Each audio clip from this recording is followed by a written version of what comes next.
Hello, good afternoon, everybody, and welcome to another exciting episode of the Jupay Podcast Live. My name is Nathan Kwao.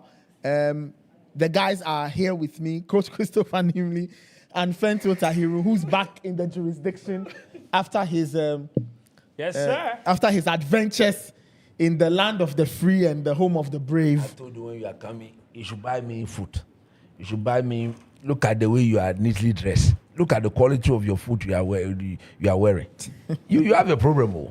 When you go, we'll get into. Look, we'll get into all your per diems. You don't give me $1 safe. I shock. Yeah. Okay, guys, we'll get into that. If you are watching us, thank you so much. Good afternoon once again. I'm sure it's morning somewhere in the United States or that side of the world. Thank you. If you are watching this podcast, it is by kind courtesy of Jupay. Now, Jupay is your number one money remittance service. Join the Jupay train. It's convenient, it's fast, it's easy. They've got the best market rates, zero transfer charges, simple and instant value to bank accounts or Momo wallets. Download, set it up, and send money to sort out one issue or another. Send money to your friends, your loved ones, colleagues, associates, whatever, in Ghana, Togo, Nigeria, Cote d'Ivoire, Kenya, and South Africa, and they'll be very, very, very grateful, and they'll be very happy. If you want to meet a need, send that or meet that need via Jupay. So download the Jupay app, set it up easily, and you can send money all around the world, especially to Africa. And the fun part is that you even get discounts. Now, if you apply the promo codes or each of these promo codes, Coach, Nathan, and Fento, you are getting a $5 discount on your very first $100 transaction. Isn't that good? Life is great. Life is wonderful. All thanks to our very good friends at Jupay. You said life is beautiful, and I said like Alugontu. Like Alugontu. Now, the other bit from Jupay that all of you must take note of is that in coming weeks, there will be brand new podcasts, brand new shows for you to enjoy, all powered by Jupay. Isn't it wonderful? It's wonderful, right? So just get ready. There'll be great new shows, great new podcasts, spanning different things, different topics, all the things you want to talk about, from sports to whatever. Just be on the lookout because Jupay is putting together something absolutely wonderful. Before we proceed, many shouts to Auntie Lou for giving us great refreshment. The guys are enjoying their tea. Fento and I are enjoying lemonade. The refreshments will soon be here. The croissant and sausage rolls and things, they'll soon be here. And we'll have some fun. If you want to join us or do the things we do, go to Auntie Lou. You find Auntie Lou outlets at any JP filling station. And then you can also sit there, grab a snack, grab a drink, and enjoy yourself. Alrighty, let me welcome the guys once again. Fento Tahiru Fento is in the black and white corner. Fent, yes. How are you doing? It's nice to see you, my brother. Very well. Yes, I've missed you guys. Very exhausting trip, but I'm very happy to be back. It's been a mighty long. I've been away for what? Almost 5 weeks. It's crazy. Yeah, I've been away for a very long time. Yeah, but I'm really happy to be back, man. I've missed you guys. I've missed this. Oh yeah, I've missed it. This. It's my very good brother. Tell me, ever since you crossed the line and got into this job, has 5 weeks? Will 5 weeks be the longest you've ever spent away from Ghana? Since I got into this job? Yes. Oh. As in job taking you. No, I'm talking like ever since that you became a journalist. It's 5 weeks. Like the longest time. Yeah, 5 weeks is the longest I've ever spent covering an event. Okay. Because no other event, because this World Cup is 40 days long. Yes. This World Cup is 40 days long. The World Cup itself, yes, from June 11 to July 19. It's 40 days. I think technically 39 or whatever, but it's that long. It's the longest any tournament has ever spanned. I see. Not even the Olympic Games last 40 days. No, Olympic Games doesn't last that long. Okay. Olympic Games was like 35 days or something like that. Okay. So the Olympic Games was long, but this World Cup, even longer. I see. And FIFA is contemplating making it even longer. I know. The next one. I know. So, they are not serious, a mighty long time. I think in Paris, I was probably there for like maybe probably like 4 weeks. I think maybe 30 days. For the last Olympics. Yeah. no, I was there for the entire duration of the Olympic Games in Paris. So I'm guessing that's probably like 35 days. But this is definitely long, and this felt longer also because of all the crisscrossing. It's like the Olympic Games, you're just at one stadium. It's every day you get up, you go there. You know, that's for the athletics. If you're going for swimming, it's over there. If you're going for boxing, it's over there. And it's all in the same city. So you probably like maybe one train ride there, one train ride here. This one, brother, I have to sit on 2 hour, 3 hour plane every time. And it's you were lucky minimum. The Black Stars even didn't go to Mexico. Oh, you had to cross the border. You would have crossed the border to Mexico as well. You know, but it was so exhausting, but it was an experience. I see. Would not replace it or change it for anything. Yeah, I guess it's kind of financially demanding, though. Yeah, financially exhausting. Exhausting, of course. It's exhausted all my pocket. That's why I didn't do shopping for you. I understand. I know. So in that case, no, you have to collect my phone. I wanted to buy you new iPhone. I know. But if I had spent one more week there, you would have had to do fundraiser here for me. No, that one to the Enka. I guess it kind of prepared you a bit for LA 2028, but obviously slightly. Just looking ahead, exactly. It's better because you're in the LA, same city. Yeah, but so whether it's different parts of the city, it's still in the same city. Yes, the World Cup is just crazy because the World Cup, 16 venues spread across 3 countries. Yeah. And because look at my movement. When I went to New York, New York to Toronto, Toronto, Boston, Boston, Philly, Philly to DC. No, I didn't even go from Philly straight to Kansas because there were like 5 or 6 days between that game. Those 2 matches.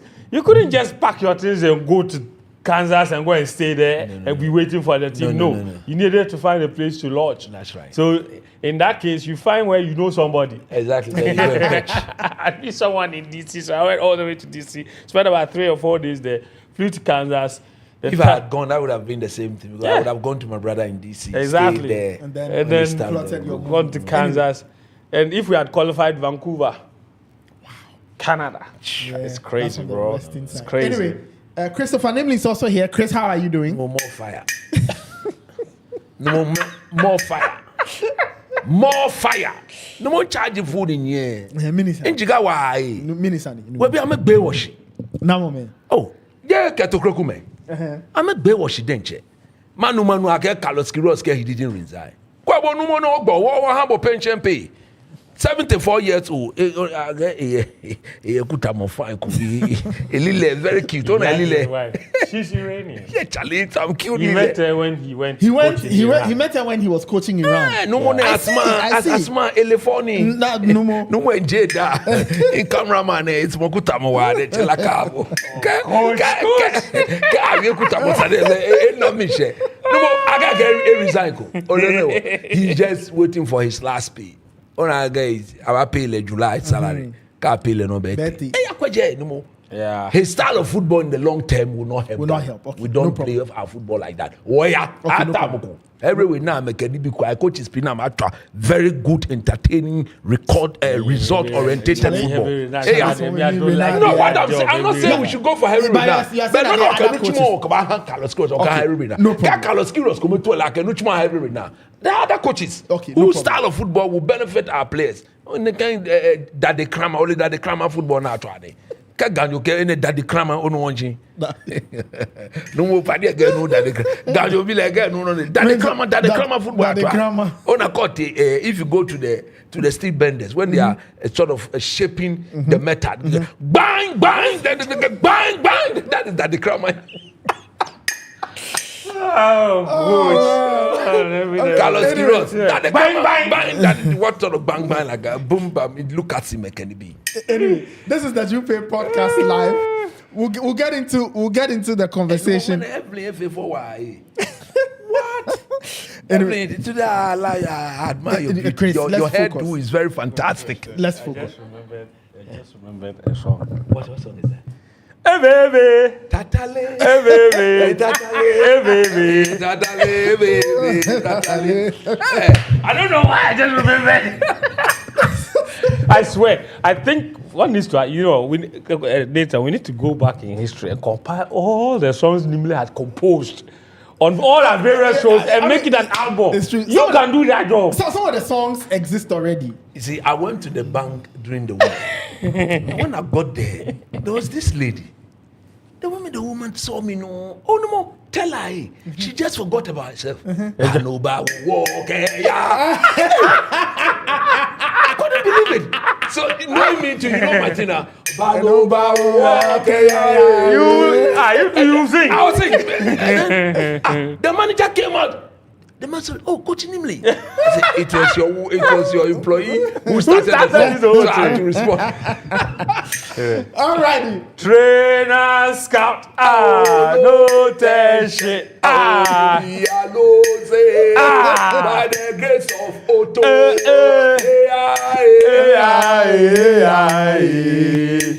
shabo, bawa saba, chale.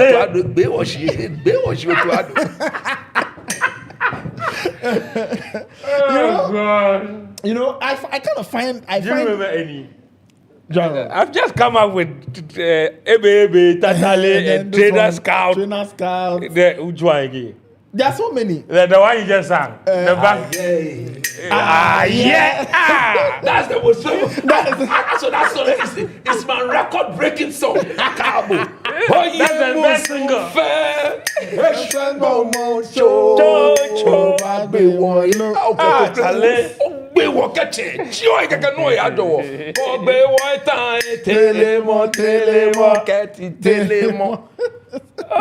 That's the one about the witchcraft. Yeah. That's a witchcraft song. I don't even know. How did you even come up with this nonsense? Yeah, it was a perfect song. At that time, it just went Came to straight. you. No, you see, it had a proper link to what has happened. You see, but then we hadn't qualified for the AFCON. Yes. We had just failed to qualify Yeah, we for the just failed to AFCON. qualify. Yeah, I remember. I was in my room. What song crack can I use to sing and hit these people? Then I remember, hey, hello. Then the song just goes. Yeah. So I mean, these are songs you used to sing back in the day. I used to sing those songs in the back in the days. And so that day, you see, the following day we had to be you and myself, and we had to be somewhere. So I was contemplating, what can I use to hit these people? I have my own dodopo, but I need to match it. Look, I was focused like 30 minutes. A song will come. I say, no, this one doesn't fit. Yes. This one doesn't fit. This one doesn't. Then the moment they want, I say, yeah. That's the song. This is the, and the day I released that song, look, on all the platforms, It was my record-breaking song. It was fire. Anyway, guys, let's get into the conversation. Chris, you want to give us a prayer to start? Ole. To all the Jupay favorites watching the show, Yeah. we love you guys. Yeah. For Coach Nimley, Nathan Kwai, and Fent to be seated here on a Sunday like this after church. Normally, it's a day I decide to spend with my family. We are all family men. Yeah. Just that this man, his family is not with him. But even that, Nobody has asked you. he Why will is your talk to mouth them. like that? He will talk to them on using technology, and they will have some wonderful time. We are grateful to you for patronizing Jupay. Yeah. So like Nathan said, Jupay is not going to sleep after the World Cup. Yeah. Jupay is going to get even bigger and better Yeah. after the World Cup. So please download the app Yeah, and keep please do. using Jupay. Jupay, And also because- subscribe to the YouTube channel. Yes. That's where all the goodies are. The Yes. new shows, you find them on the Jupay YouTube channel. Exactly. And And we have, Coach, even before you go on the tangent of thanking, yeah. when I was in like all the travels, Yeah. everywhere I went, Yes. the people that came up to me, oh my God, Yeah, man. they were always asking about you guys. They absolutely love We appreciate them. every I single appreciate them. one of you guys. Like it was amazing. Because Sometimes you feel like you're not doing like the impact is not being felt until you go out there. Like it was crazy. Nobody ever saw me without asking about exactly. you people. So Exactly. it's amazing. So big thanks to all of you. Yeah, we are grateful to them because you see, when we come and sit here, they decide whether to watch course, or of not to course, watch. of course. It's their money. By watching us, they are spending money. their money, Yeah, course, so we are of most grateful.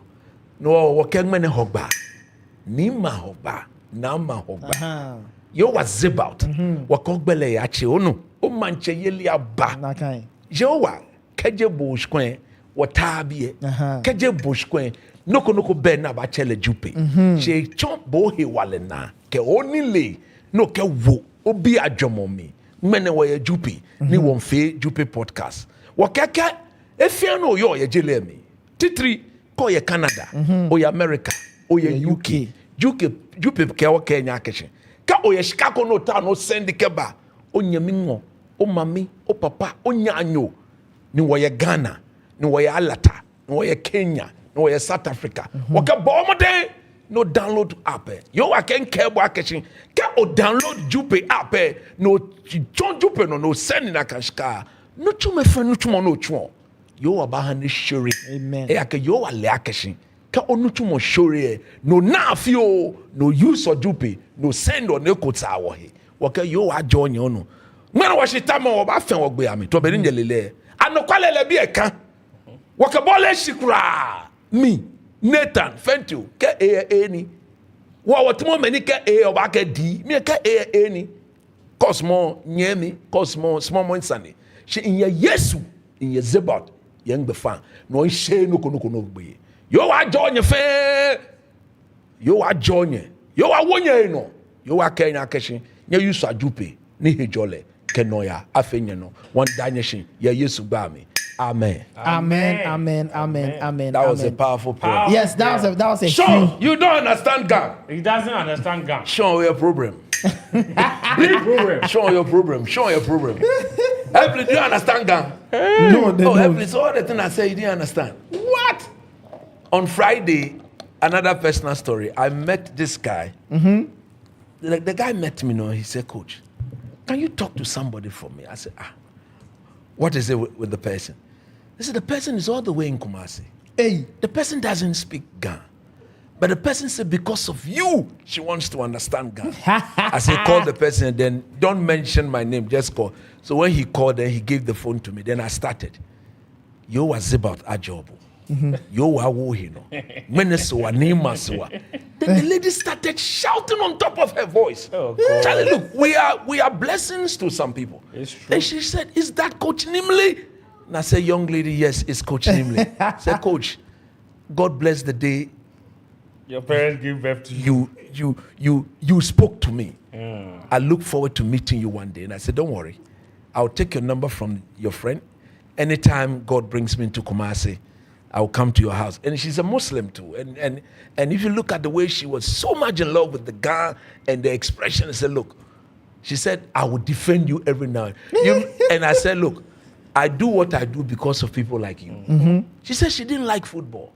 She didn't understand football. But because of people like us, that is why she's now glued to her football FM stations, and she wished she would be listening to it. So she mentioned your name, and then she mentioned that of Decay. And I say, occasionally, when the government puts the Barbara Stadium into shape, and the Black Stars can come back, naturally, that is what tends to bring all of us there at a given time. So when she realized that the Black Stars starts coming to Kumasi, she should get in touch, and then when we are around, we'll try and see her. Charlie, look, we are a blessing to people in Lakabu.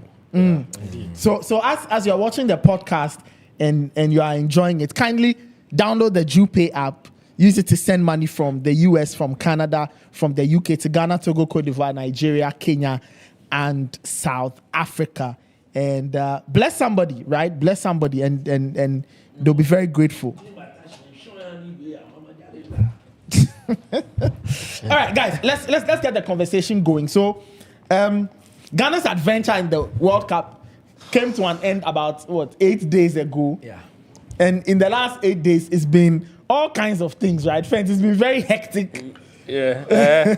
People came here. I don't even know what time of day it was. We were shouting. It was Saturday afternoon. I was in the car.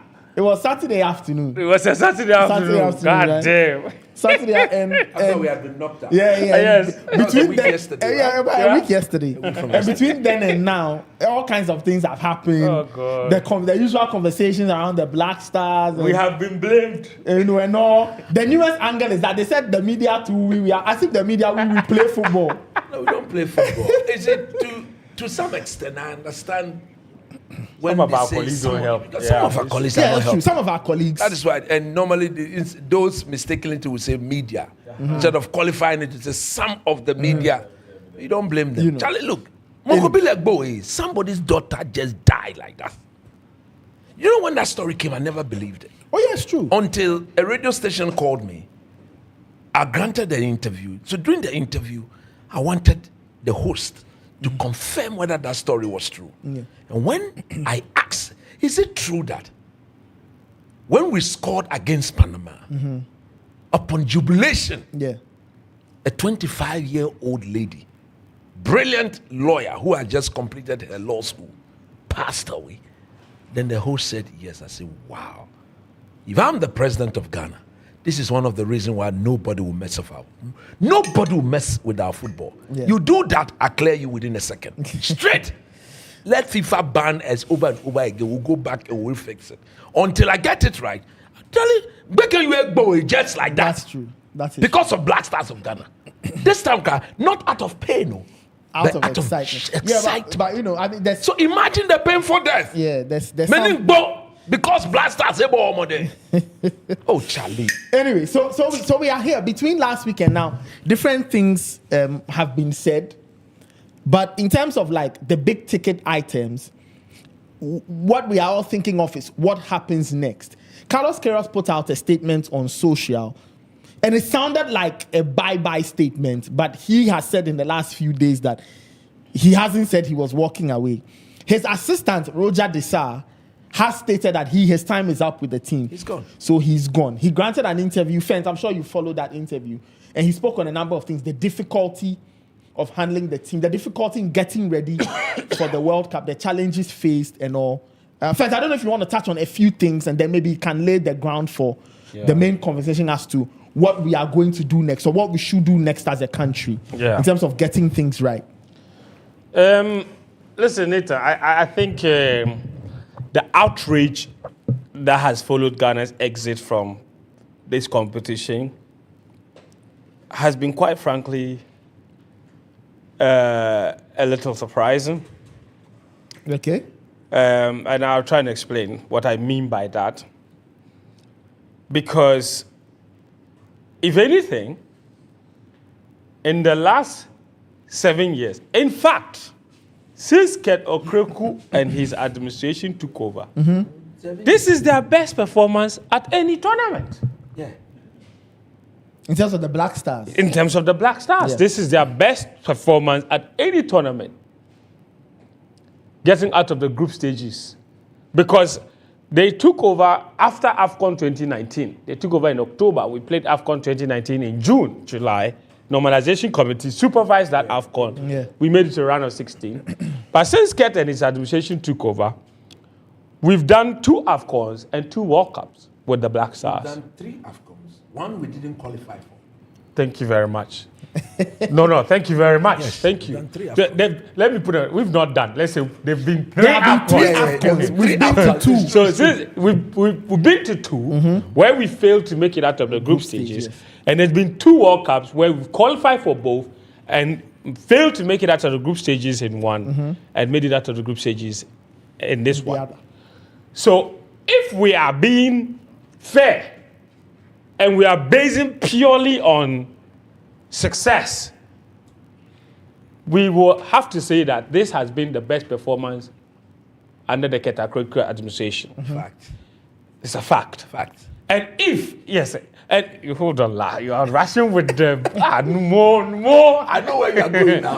Do you understand? Yes. Ordinarily, the people of Ghana should look at that evidence and say, that's progress. That's isn't right. it? Yeah. Because looking at where we've come from, not making it out of the group stages, not making it out of the group stages, not qualifying, not making it out of the group stages, and now making it out of the group stages in 5 tournaments, this should be progress. But That is it. the people of Ghana are complaining now, despite what should be deemed as success. And Ket Okreku's own statement, he said that we have taken a step forward. People didn't believe in the team. We've made it out to the group stages. Ordinarily, People should be celebrating. But people are not celebrating because of a number of reasons. Yeah. Number one, the people of Ghana do not trust that making it out of the group stages at this World Cup is an indication of any sort of progress that we are making. That's true. They don't trust it. That's why they believe strongly that making it out of the group stages, if we celebrate it, it would amount to celebrating mediocrity. That will then come and mask the bigger issues that we've had in our football. Now this is why people and are they are complaining. right. And So that nobody says it is witchcraft. No, but we have not made it out of the group. We've made it out of the group. It's progress. Why are people complaining so much? I'm trying to explain to you why. And I'll expand on each of those points. Why do the people of Ghana don't believe? Why do they not believe that making out of the group stages represents progress? I'll explain. There have been times when the Black Stars of Ghana have gone through a really bad spell. But the people believed that greater things would come. Ordinarily, when you take a step forward, like we did at this World Cup, the general belief should be that this step forward should represent something good, because in the near future, it means that we are going to go on and do another thing better and better and better. But the people don't believe that because the signs of progress don't exist. The actual event of the progress is what has happened, making out of the group stages. But what underpins that is not there. It's not there, Because success, there has to be certain processes that are in place for you to see sustained success. Between 1992, when we made the AFCON final, and the year 2004, between that period, we didn't make another AFCON final. Yes, we never. The Black Stars were getting knocked out of AFCON in group stages, quarterfinals, 94 quarterfinal, 1998 semi-final, 1998 group stage, 1996, sorry, 1996 semi-final, 98 group stages, 2000 quarterfinal, we co-hosted, 2004 we didn't qualify. Yeah, 2004 didn't qualify. 2002. No, 2002 we went to Mali. So Mali quarterfinal, then 2004 we didn't qualify. So look at that period for the Black Stars. Bad period for the Black Stars, comparatively. Yes. But do you know that conversely, during that period, we were seeing sustained success at our youth teams? Because in 95 and the 17 champions, when we went to 97 and the 17 finalists, we lost to Brazil. Thank you. 99 and the 20 semi-finalists and the 20 AFCON champions. And the 17 semi-finalists. Semi-finalists. Thank you. New Zealand. 2001 and the 20 World Cup finalists. Finalists. And then they were semi-finalists in Africa. Yes. Are you following? Yes. So you could see that despite the Black Stars struggling, there was enough evidence in other areas of our football for the people of Ghana to look at and say, okay, this is just a rough patch. And that in the future, in the not too distant future, we can see all of this youth success translate into senior success. Which it did. And true to that belief, what happened? We went to our first World Cup Those in youth teams 2006. formed the bedrock for our qualification to our first ever World Cup in 2006. That's what you call systems working for sustained success. And it became clear that if we go to the AFCON, our minimum exit point will be the semi-final. And after that, and after those youth teams got promoted to the senior level and took us to our first ever World Cup, from that period up until 2017, they made the semi-finals of every single AFCON, 6 of them overall. And in that period, they made the final twice. Yep, 2010, 2015. And look back at every single one of those teams that went on that run. You could put every single one of them, you could point to at least 8 players from a different group of under 20 players or under 17 players from our youth teams that they've played with. So the template is there that all of our success has been underpinned by proper youth football development. Successful youth teams. Now, today, if we consider making it out of the group stages some sort of a step forward, is there anything that exists in our system now for us to believe that we can take another step forward in the next competition? No. If I ask you, Where is our next generation of Black Stars players coming from? Where are they? I don't know. There was a time when you could look at our youth teams and pinpoint 3, 4, 5 players and say these players would very soon become key players in the Black Stars. Today, if I ask you, Nathan, to mention 5 youth players from any of our youth teams, from under 20, under 17, give me names that you think are capable of becoming the mainstay in the Black Stars team in the next 2, 3, 4 years. Can you give me? Do you know the disaster? What makes it even more serious is the fact that the current FA led an under-20 team under Coach Karim Zito to win the AFCON. Yes. Under-20 AFCON. I would have thought that if you are a smartly thinking FA, any player who was part of that team, if the player had gained some decent progress in his career, if you are calling the Black Stars, they should form the foundation of your team. So look at, there's only one player in that team that is part of the Blast, that is Isayako. Where are Isayako teammates? At least as I sit here today, I can mention only one of them. I stand to you. If there are others who want to know, I can mention Nathaniel J. He was part of that Isayako. In fact, he was one of the centre backs who played in all the games. Where is Nathaniel J now? He's in France. He's in France. Yep. Playing regular football. But when we are calling the Black Stars, then we rubbish him. Yeah. They'll go and call Lucas. They'll go and call people. One other player who was in that squad, who had a very brief stint with the FC Basel guy, the midfielder. Daniel Even with that crowd, when we wanted to integrate youth teams from that team, you see, Ghana football, this is our problem. When we wanted to give one of the or a couple of the players from that under 20 team a sustained run in the national team to help them with their development or whatever, and we justify to the whole Ghana public that the player deserved to be there and that he's an under 20 player we are trying to promote and give them an opportunity, we gave it to Philemon Bafo. Look at that. Yeah, at the time he was part of that team. Yeah, he was a right back. Yeah, he was a right back. At the time, the reason they gave us made sense. They say, oh, he's an under 20 player. We are trying to integrate him. And we start saying that. No, we kept saying that even if you wanted a player in, is he the best of the lot? He was not the best. That is because. So why him specifically? Oh, he will be. So in hindsight, he played for Ketokreku. You have to add that. In hindsight, he's a Ketokreku player. So they in hindsight, all of the opportunities we gave Philemon Bafo and everybody kicked against him and said he's not the guy. The public has been justified. Yes. Where is he? To the extent that we included Philemon Bafo to the AFCON in Cameroon while he was doing trials in Portugal. How good was he so much that we would include him while he's undergoing trial? Meanwhile, we needed a right back. Because when we went to that AFCON and the Yadom was injured, the coach looked at the bench, saw Philemon Bafo. He left the limping and the Yadom there for the rest of the match. That's how much he didn't believe. So we need to do this youth football thing with absolute honesty. So for anybody that says, why are we complaining? This is why the people are complaining. Let me ask all of you. We've made it out of the group stages of this World Cup. What is the next step? Where are the youth players coming through the system? Yep, that's true. Because our under-17s, our under-20s, our U23s, the youth team football, where a lot of our success has been based on, is dead in this country. And if we don't get back to the basics of getting our youth football right and sustaining a certain level of success there, we will never make it at the senior level. Listen, let me tell you, look at the countries that have become very successful recently in Africa.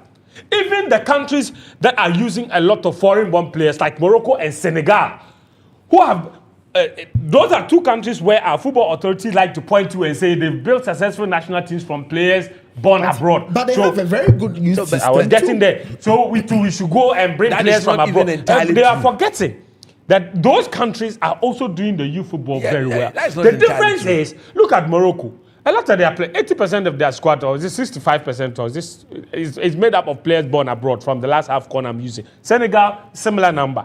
You understand? But Senegal have won, I think, 5 of the last 7 youth tournaments on this continent. Morocco are under 20 champions. Yes. Under 20 champions, yeah. You understand? The difference is that these countries are not just only bringing the foreign-based players into the senior teams. They are bringing the foreign-born players into the juvenile teams. Yeah. So I'm thinking, and I've seen the FA making some steps. I saw a story that Kurt said he was very satisfied with the engagement they had. They are engaging parents of Ghanaian players that have gone abroad. He went there, he stole somebody's idea. I have the details on my phone. Whose idea was stolen? The one who called him and gave him the idea that this is what we should be doing as a country. When he went to launch the thing, he didn't even call the guy. The guy wrote the whole proposal to me. And hey, you are giving me fella. I'm telling you, the guy is peeved. Say, look, we are all trying to help Ghana. And then I present such an idea to you, and then you just pick my idea. All the things I have told you we should do, which is good, but you have to involve the person so that person will belong. Because you never dreamt about it. You didn't impregnate that. You understand? Let alone go and deliver. But somebody brings an idea, get the person involved, and then he's the originator of the idea. So get him involved and then see how best to go. You will see how far this thing will go. And go see Aga. So friend, continue. So Charlie, if we want to get back if we want to get back to the top, we need to take our youth football very seriously. And for me, look, we saw a lot of gains at this World Cup. I'm not going to sit here and dismiss them. I'm not one of those people that would say that we didn't take certain steps forward at this World Cup. I actually think we did. And one of them, for me, I will credit the head coach Carlos Queiroz for what he did. He had his own limitations, but one thing that he did, and one of the biggest things that we always see, biggest markers of a good coach is improving players. Mm-hmm. At this World Cup, Carlos Queiroz improved a lot of players and gave different dimensions and reviewed different aspects and different attributes of players that we didn't think they had. For the longest time, none of us knew what Jerome Opoku was exactly capable of. Mm-hmm. We had a lot of questions around it. We just knew that he was also another one of our centre backs, but we really didn't know exactly what he was very good at. At this World Cup, he has shown us that he's a very reliable, hard-tackling, very intelligent passer of the ball. That kind of centre back, calm under pressure. Mm-hmm. And that even as things stand now, in my opinion, he probably has leapfrogged Salisu into becoming the number one in that left-sided centre-back position. We also had a lot of question marks about Jonas Ejete. Coach didn't even think that he should have been part of the World Cup. You understand? When Ejete gained ground to play the ball, then he dropped him. Of course. It's a different conversation. But I'm saying that he has shown us that Ejete can be trusted. At least now you know that with good confidence, with good coaching, that he's capable. That he's capable, exactly. Gideon Mensah, another one player that had a lot of questions around. Best player at the World Cup, no doubt. Another player that had a lot of questions around him going to the World Cup. Yeah. He's also emerged from that World Cup becoming a very reliable left back. Thanks to that, he has a new move. He's gone to the German Bundesliga. We were also told that we didn't have a right back, that we were not capable of finding one before the World Cup. Yeah. This coach has come in, he's played the guy, and by that injury, I think Sanaya was in contention to be our best player. Even with the injury, I would probably still say that for me personally, he was our best player at that World Cup. He didn't put a single foot wrong. For me, absolutely indisposable. So there's been a lot of good positives from this World Cup that we can build on. I understand why Carlos Queiroz deferred to defensive football. If you give me a team with no chance to see the team and play enough friendly matches, not enough time to prepare, I will defer to what I know best, which is a defensive style of football. And that is the reason our defense was our best at the World Cup, because that's what he's very good at. He didn't have enough time to coach the team out from the defensive phase. So he had to fall back to what he knows best. So maybe if he had enough time, and maybe had an offensive coach, he could have added those other phases of the play. But he relied on what he knows best. And with what he knows best, we didn't put much wrong at this World Cup. Defensively, we were one of the best teams at this World Cup. Okay. That's why I don't blame Carlos Queiroz too much. You understand? He fell back to what he knows best with limited time. And it's the same for it's human nature. If you are ever given anything to prepare at any time, you don't have enough time to prepare. Your instincts will tell you to fall back to what you are very good at. Yeah. So you want to arrest that one first before you try to deal and dip your hands into things that are new to your territory or where you can rely on other people to come in and help. So there have been positives at this World Cup.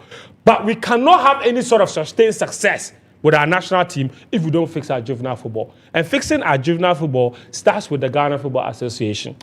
The government needs to get involved too, and I'll talk about that. But that is more long term. We have to talk about short to medium term.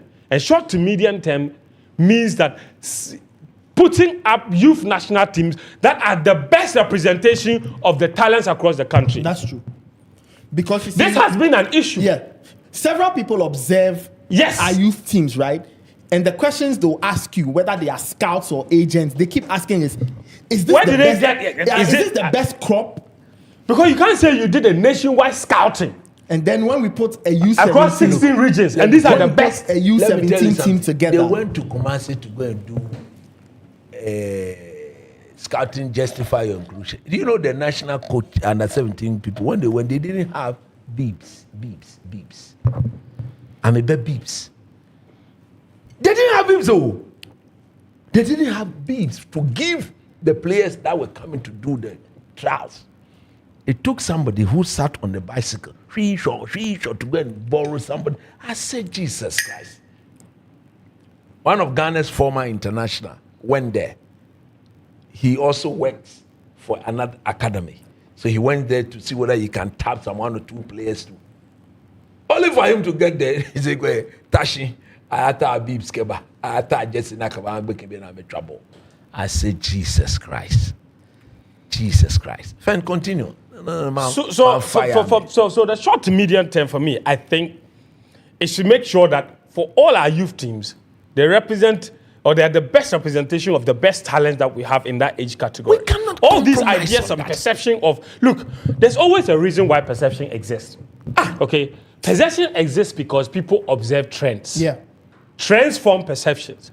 So if the Ghana FA wants to demystify that idea and the perception that they are filling the youth teams with only players that belong to people in their cohorts, we need to see the next generation of youth teams come from teams from all around the country and not just only particular teams. And that idea of always putting out youth teams where they don't indicate the clubs of the youth team, it doesn't help with the perception. That's where the dishonesty is coming from. And I've said this many times. Why do you give people when you do that? Why do you do that? It doesn't help anybody. No. Because even if it turns out that the players come from diverse places, that act alone plants a seed of doubt in everybody's mind. Yes. And you see, if you're honest in that, I'm in Tumu. I'm a footballer. And I get to know that in selecting the national under 17 team, nobody came here. One of my brother was picked. From here, it motivates me to keep working harder. Next time, it could be me. You understand? That's true. Look, just Wednesday, go to Martina. Do you know what they came to do there? No. No more over 700 players. Hey. Jesus Christ. Look, just this week, look, I was there when they called me that I should come and watch. So I just got in one of my hoodies and disguised out some funky hoodies. Investigator. Disguise myself good man. When I got there, Nathan, Jesus Christ. Over 700 players. Well, it was a scouting session. Yes, under 17. And I said, no, you don't do that. You don't do scouting like that.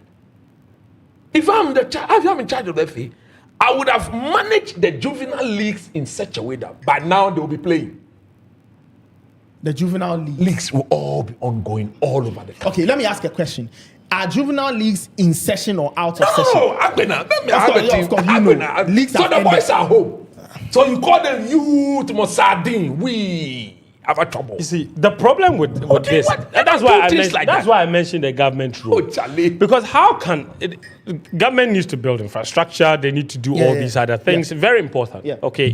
Integrating sports with school system, it's so essential. Brother, when you go to Morocco, you'll be so embarrassed. Oh, Charlie. All the seashore, they build a pitch and the pitches are open 24/7. Even at this World Cup, the New York mayor embarked on a project where they build pitches and open them up for 24/7. 24/7 football pitches with light. Anybody can come and play. All you need to do is go to the site and register. It's free. We built our AstroTurf. We are charging 500 cedis for a 2-hour session. How many people can afford that? Look at the various problems. One, why have we even constructed AstroTurfs in the first place? You understand? Once we know the damage that You is get it. caused Political, long-term. But for And me, then we start this monetary barrier. Yes, Nathan. Now we are telling area boys Yes. to pull together 500 cedis. Assuming they And want now to play, some of them are taking 700, I'm talking 800, if they want to play 1,000. every week. And you have to play every week, every day. That football Every day. We play football every week. We play it every day. How do area boys Community get, football is every day. Yeah, how do area boys get Afford 700 cedis? for 500 cities every day. Look, in my area, normally when it's coming to the end of the year, I tend to bring together the guys, not those who are playing, but Community boys. community boys. Yes. When we say we should raise money, It's a problem. I end up paying. It's a problem. I end up paying. It's a problem. I will do this. I'll put together drinks. I'll put together things and water, and I'll pay. I'll provide football, and they will go and play for just 2.5, 3 hours. They'll take us money. We pay. Then after that we go. So to get them to play every day, I should go and pay that. You can't. In the short to medium term, me for the government's role, the government is the most disappointing entity in all of it. The government of Ghana is the reason our football is where it is. Successive government. They are All of them. Yes, me, I say that. I said the government I'm of Ghana brainwashing. is the reason we are are where what we we are. are. They are the reason even the football administration is how it is. Yes, how it is. They are the reason our infrastructure is how it is. And listen to this. This is the part that and this is my last point. The part that disappoints me the most. At the start of the season, the government of Ghana, together with the FA, decided that they were going to find money to invest into our league. And they gave each club 1 million Ghana cedis. Of the taxpayers. What were the performance clauses attached to that 1 million? We want to see. If you are the government of Ghana, this is the best way for you to say every single club that is getting this money, you must have an under 15 team. Yeah. An under 15 league. It is compulsory. On top of that, you insist that you must have at least 5 starters of your senior team. 5 starters must be under 20. See. What did you insist on? What performance clauses did you put there before you gave them the money? Are you telling me that, like coaches, are you telling me that if all the 18 Ghana Premier League clubs have under 15 teams, they won't go around and fight? In fact, you know what they should have done? They should have done to even add women's teams too. Yes. You are giving you money. If I'm giving you money, I'm saying that before you can access the money, this is what I should have a say. The government of Ghana just gave them the money. I wish Kahame. And the last season, the money they gave them, how did it improve the league? It didn't. It made it even worse. What difference did it bring to the league? Somebody even So stopped you just gave them the Somebody money? stopped playing in the middle of the league. Yeah, Bobby, yeah, league. Exactly. Time. So and then they said they should refund the money. We should refund. Remember? Where They is it said, going to get the money? I should refund the money. Where are they going to get the money from? Are you serious? League form. What kind of life is this? And the chief of staff, the sports minister, they were all involved at the launch. Were they not? They all sat there. They were there. What are the performance clauses? You are telling me that you can give 1 million Ghana cedis to every football club in this country, and you cannot tell the football club what to do to assess that the you money. must have an under 15 team, or that you must make sure that at least 5 starters of your senior team are under 20, or that you must have a women's team. What are you talking about? How are we helping our football? Because that is fundamental. For me, if I were the government of Ghana, before any of these clubs can access that money, You have to. you must show. Look, show. if I were even the government of Ghana, I'm not even giving that money to the senior teams. We are giving that money to you to run the youth teams and say that it is prize money for winning the under 15 league. It will motivate the club to find the best under 15 players from around the country. To come and put them in academies and play that league so that they can win that money. You know, because you see, when you go to South Africa, You give them the money at the top. They use it to buy referees and do all these nonsense things, voice and means things. And then when they don't like the decision, you say, I won't play the league again. You remember South Africa did very well in the last under 20 AFCON. Yes, they did. Right? And their coach was asked what was the secret. He said something very interesting. Now, for those who watch South African football closely, you notice that a few years ago, they started a project called the Disky League. Friends, I don't know if you are familiar with the Disky League. Yes, Disky. Yes. Now, what was the Disky League? Basically, it was, if you like, a U20 league, right? So all the clubs in South Africa had to form U20 teams, right? And they played a separate league. So you had the senior league, then you had the Disky League, right? And the U20, so you had the best of South Africa's under 20 players competing amongst themselves in a league that was parallel to that of the senior, the PSL. League. A lot of the players who did very well got selected to play for the South African under-20. It is why they did very well. And their coach said the league has helped them because it created an environment of competition. Good. The best players were the ones who got chosen And then to go and play. And ultimately, it has helped them. And they'll keep running it for as long as they have a sponsor or as long as there's money. They'll keep doing it. So I think that's what we must do. Look, in Germany, as they were rebuilding the football, it was one of the things they did. Yeah. All the Bundesliga clubs were told to have youth teams. Yes. For clubs who didn't have the money to spend, The government- like Bayern Munich way of having money, what they did was that when they got to transfers and they couldn't buy star players, they were forced to fall on the players from their youth Absolutely. teams. And promote What them. it gave these young players was the opportunity to play top level competition every week. If you do this for 10 months, you will certainly get 20 under They will 20 get players better. who are They will good. get better at doing it It will over and get over better again. and better and get better. better. So we have to be very serious They'll get better. about especially the youth football.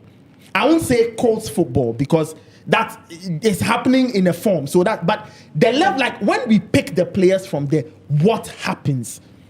Why is it that I speak to scouts and agents and everybody keeps asking me the same questions? Like, are these the best under 20 players in Ghana? Are these They the are best the under 17 Under players 20 in Ghana? players belonging to the ESCO it members. shouldn't work that They way. are managing Ghana football. So they You all understand? have football It shouldn't teams. work that so way. it is their players. It shouldn't because what sort of we should be able rubbish to, is this? We should be able to see a Ghanaian under 20 team Yes. play and know that these people represent the entire country. Like we have players from different sides who are coming in, and we can clearly tell that there's a pattern to what they are doing. Exactly. Look, we talk about developing youth football. I know that we are doing the fence. What's the latest on the? Whenever I ask people about the DNA, they say, "Oh yeah, it's on." But I don't seem I to. forget it. There's nothing. I don't seem to see anything. The DNA. They said they've given it to our youth team coaches. Our youth team coaches. But But what about my further team down? You see, that is it. It's not Further going down. In the school system, you go to GS. No, Very it good. should go to GS. It should come. It should be given to the coach teams. Uh-huh. You see, further down. That is where That's where where it it should is. go. Because Not first- to the who told you we have an The identity. other issue is even integration. Look, I feel like training of coaches. Uh-huh. So look at all the coaches that handle school teams. From primary How are they JSS. trained? Coach, you are in education. Yeah. What is their qualification Coach, level? what- how like are how they much trained? coaching training do they have? Most of them don't have what we will say is the CAF sort of thing. They are all PE coaches, PE instructors. Yeah, but it doesn't. It doesn't tally. Yes. No. There's a complete. Those are the people that should have the DNA. Those are, Those are the people that you give them. Primary school, JSS. Do you know Those are that the- our you should best get it. coaches are supposed to be down there? Absolutely. Our best Absolutely. coaches are the ones who are supposed to be Yes. down Exactly. there. The educationists. Laying the foundation. Yeah. So Nathan, Because this week, was it last week? Last week, which country who did Spain beat? Portugal. yes, In the previous round of the World Cup, before they beat Belgium. Did you read what Ruben Diaz said? Ruben Diaz said that, congrats to Spain. I'm paraphrasing. He Yes. said, congrats to Spain. They have a system where everybody in Spain basically is taught the same type of football. That's it. And that is taught at the bottom. At the Coach, you are basic very level. familiar with the At the Spanish system. basic- It at is the taught. And basic this All is the Spanish teams play the same way. it is the From the 70s RFEF to or the whatever 20s. they call the Spanish Football Federation. Yeah. They go down to the base. So the football is spread around Spain. So it doesn't matter if I'm from the northern part of Spain or the southern part of Spain. When we meet as under 17 players, we've been taught the we've same been thing. We taught just the go and showcase same what thing. we've been taught. We just go and showcase what we've been taught. Nathan, you see, like Fent rightly said, until we change our mindset from the onset, there will be no progress to be made. I repeat, until we change our mindset from now onwards, we should forget about any form of footballing achievement. What I will say though for viewers, and look, football business is tough work. It is not easy. No more. So A lot of people think that when we say these ideas, we forget that it is tough work. We admit that it is tough work. No, but it's always been tough. But others are doing it. But if others are doing, what is stopping us from doing it? We have to try. We have to start. What is stopping us and from give doing ourselves the time? But we have to start. We've got the resources to do it. But we have to start. I sit here today and I weep. I weep because of the precious time I spent in 2014. 2014, we are in 2026. Yeah. 12 years. 12 years. 12 years ago, I was working at Ghana Christian International High School, SOTA. I'll go to work, and by 2 p.m., I should be running back, if you know where SOTA is, on the Afienya Road. I should be running back to the Ghana Football Association, make sure I get there before 4 o'clock. Because the late Uncle Ben Kofi, the late Coach Sam Ade, Masawu Diti Dramani, the current Ghana Football Association Technical Director, Professor Minta, Nyamiba Otiakinti, they'll be waiting for me. You know, if I don't get there, they don't start. Because I was the secretary to that technical committee. Eja Abrantie, Michel Ngograph, one time, BB and Amikita, laptop, A or in B or in, as some of the things I had energy. Charlie. And by the time I get there, I am sweating. And we'll go and meet in the boardroom of the FA, at the FA's office. And by the time we finish, sometime 11 p.m., sometime 12:30, midnight, there was one meeting when we left with the last 4 days to submit our report to the commission. Charlie, that day we closed at 1 a.m. Uncle Ben Kofi had to go and drop me home. Before he came back to Dansoma, I stay at Ashi. He is at the. Look at the antagonistic. Antagonistic distance. Very opposite each other. Yeah. Wow. And do you know the painful part? Painful in the sense that it's turned out that we wasted our time. We did all those sacrifices for Mother Ghana for free. Nobody gave us fuel. I say this, and I challenge anybody. Yeah. My boss, lawyer Moses Formani, was there. He was one of the commissioners, right? So at least Justice Jamafa is still around. That peak now he's at the Supreme Court, right? Papa, wherever you are, this is your boy, Coach Nimle. I agree to you, Daddy. They didn't give us one city. Nobody gave us money. We didn't do it for the money. And you know what? At the time, the current FA at the time felt that the technical directorate of the FA should not work for the commission. Because they felt that the commission had been set up at the time to go after them. Yes. But it took the boldness of Uncle Ben Kofi. So when he was president of the FA, Kwesi Nyantechi did not dream to become FA president. When he started doing football, those people at the FA, none of them dreamt that they would be where they are. So he's for Ghana, so we'll do it. I'm telling you this is inside in Phila. So we did a fantastic job. Do you know what we did? One of the things we did, or among several things we did, we did not only design an identity for Ghana football. Look at Coach Samadi, the one who used the multi-system to win the under-17 in 19. Yeah. And he was given the platform to go and lecture. Look, the day he showed me the video of him lecturing, where Alex Ferguson was seated there, Fabio Capello. Top coaches, yeah. Giovanni Trapattoni. They were all at that lecture. Ade Faden say, Bakon, Mienu, pa. He was, I could visit him. Not around, we are going on the Atomic Road.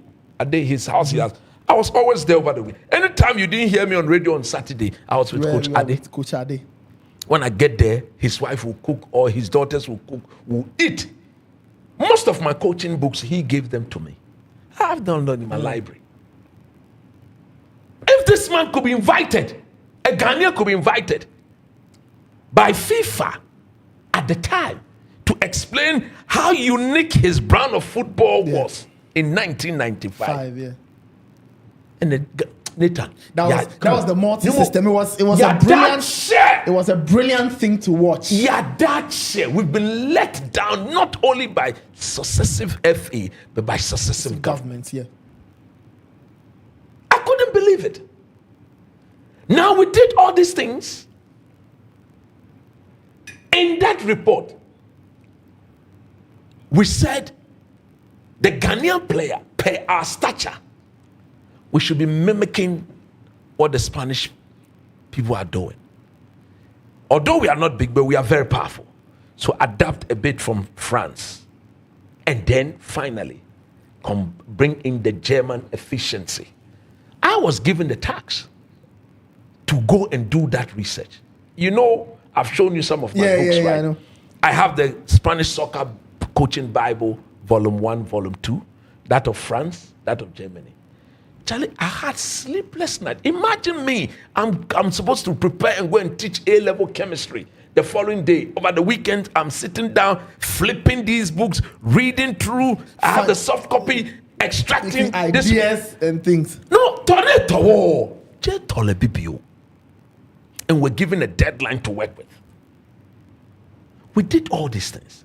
And some of the things, when I write and I go, Uncle Ben Kofi will look at it, then he will cancel. Charlie, the man is brilliant. He will not cancel the idea, but the simple expression, he will use the tactical expression, the coaching expression. He said, Coach, this is good English, but in the coaching sense, this is the way we frame it. Charlie, I've always said that I am grateful I had that personal relationship with Uncle Ben. Look, if that man had died without me meeting him, I would have not been who I am today when it comes to the way I see football. Ononye, Coach Adenye, these two people, I speak about them very highly everywhere I go. Yeah. Nathan, we did the thing. We said that 10 years from 2014, which is 2024. That's right. If Ghana as a country hadn't done anything at all, we should establish the National Soccer Academy. One in the north, one central, one in the south. And do you know what we said? We did that in connection with the Metropolitan Assembly. We felt that in terms of revenue generation, the AMA, the KMA, and the TMA, per where they are situated, makes the most money. So we told the government of Ghana, if you depend on the people at the FA, amenye sheli. Benwe po amenye ko. 6 months peswa po amebe ko. So let tax the AMA, the KMA, and the TMA, and take 5% of their annual revenue to start building National Soccer Academy. In 10 years, if we had started that, by now we would have built it. We would have built modern soccer academy like we see in Morocco and elsewhere. In addition to that, we said in building those academy, of course, they must be directly linked to the Ministry of what? Education. All those things are in the report. And do you know the beauty of it? We costed every project. Tell Uncle Ben Kofi, now he was very meticulous and very efficient in things. He said, look, these are the things when we submit the report, the commissioners will access. So we will go ahead of them. And we went ahead of them. I remember the day we submitted. I had some American jacket. I had a jeans with the way the Yankee people would dress. As a secretary, I needed to do the presentation. No more. When I finished, Justice Jemefre just shook my hand. And the one who recommended me to the commission was lawyer Moses Fuamani. Moses Fuamani said that, look, Coach, I'm happy I added you to you didn't disappoint me at all. That is why you know the relationship between lawyer and myself. Up to now, we are so good. I thank him anytime I meet him. Nathan, we did all of this. And we, in addition to all these things that we had said, we now gave Ghana a brand of football. So you saw my stand when Ketekreku went and brought Bernard Lepet, Azerbaijan, Joe, German, you need a coach to Azerbaijan. He should come and write our DNA for us. That same method that discovered Michael Essien, Suleiman Tari, Laie Kingston, Anthony Annan, and all Asamoah, we threw that method away. And we adapted which method? The man didn't understand the Ghanaian player. But how do you design a football identity for a people you don't understand, you don't know anything of? It is only ignorance that will allow people in high office who think that in developing such a document, you need to go and bring somebody from afar. No. Who does that? Nathan, no matter how dumb I am, I will never do that. How can I study? How can I write about you if I don't know you? What am I writing in the first place? And then I'm in trouble. What am I writing in the first place? It doesn't make sense. So Nathan, we did all of that. And you know one of Uncle Ben Kofi's major stand is that, look, for now, 80% of all the boys that walk into the academy should be boys of school-going age. If the child is not in school, we only consider 20% depending on how talented they are. So meaning that there was going to be a marriage of school and football. You cannot do without the two. The Right to Dreams, what are they doing there? No, they are doing the two. Yesterday, I was with one of their scouts. He showed me their math question. That you were amazed. I said, for footballers. Wow, this is for footballers. Yeah. He said, yes, coach, we teach them. Yeah, 2 years ago or so, I was at Right to Dream. My wife was doing a project. She was working with somebody there. So I followed her. That's right. And the coordinator of the project my wife was working on. That's right. Was teaching the boys robotics. And she was showing me some of the robots the boys had designed. Brother, you have gone far, Nathan. You have gone far. Built. You have gone far. Last year, 2024, Right to Dream Academy came second to Prempeh in the World Robotics Championships competition. Second. They came second. These are boys who are being trained to be footballers. Second. They came second in the robotic. That was the year I went to interview Tom Vernon. Yes. Correct? Yes. Good. I went there. He showed me the award. And I met the robotics teacher. And he said, they chopped second. But when they came back, only Prempeh was getting all the fans. Because he was like, Charlie, next time, because that's how good of a robotics program that they have. As for the school system, coach, just hold your thought, not to cut you. So don't. That's right. You see, coach, we are so lazy as people. Charlie, I find it embarrassing. You see this thing that coach is talking about? Look, we already have schools that exist. We can easily turn those schools into soccer academies. Into sports schools. One in every region. That's all. One. You don't need to go and start from Prempeh or whatever. Bring the students there. Build a small hostel for them. The pitch is there. The classrooms are there. Everything is there. Look, there are extra lands there. Land. Build the dormitory and turn that into a soccer academy. Every region one. Existing secondary school. Existing secondary. You don't need to go and build the whole. Brother, what is that? We are so lazy. What is wrong? There's no need to build a new. No, there's no need to go and build a new academy like Right to Dream. No. Just go to Prempeh or WAS or whatever in Kumasi. It's all government schools. We are government schools. They have pitches. The pitches exist for that reason. So you want extra space to accommodate the footballers? No problem. Build a small dormitory. That's it. It's done. Bring them there. You have a small Right to Dream inside Prempeh. You have a small Right to Dream inside Damascus. You have a small Right to Dream inside Presec. It's done. All around. You don't need to build new pitches because those schools already have pitches. They already have teachers. You don't need to hire new teachers. You just need to hire. You just need residential facility for the coaches. They need coaches now. Now look at somebody like me. That is it. Now Nathan, look at somebody like me. You know I teach. I don't only teach education. I teach football. So if you do such a, you go and pay a coach, simply come. Stop teaching at wherever you are teaching. Whatever they are giving you, give you times 2. Because we are taking you here now. I teach chemistry. I can teach math. I can teach basic science. The practical, these robotics, they are all science issues. I can handle a lot of them. I did physics in school, all the way to the university level. So imagine me there. and I'm working with these boys. When it's time for education, I'm strict. When it's time for football, I'm even stricter. When this boy steps out, Uncle Ben Kofi was that. The way football is going, no, the man could tell you, the way football is going, seven previous, say Akolano, not dreaming or former. Tactically, how do you work? He can't understand. When we say we are playing 4-4-2 diamond, and a diamond cry about that.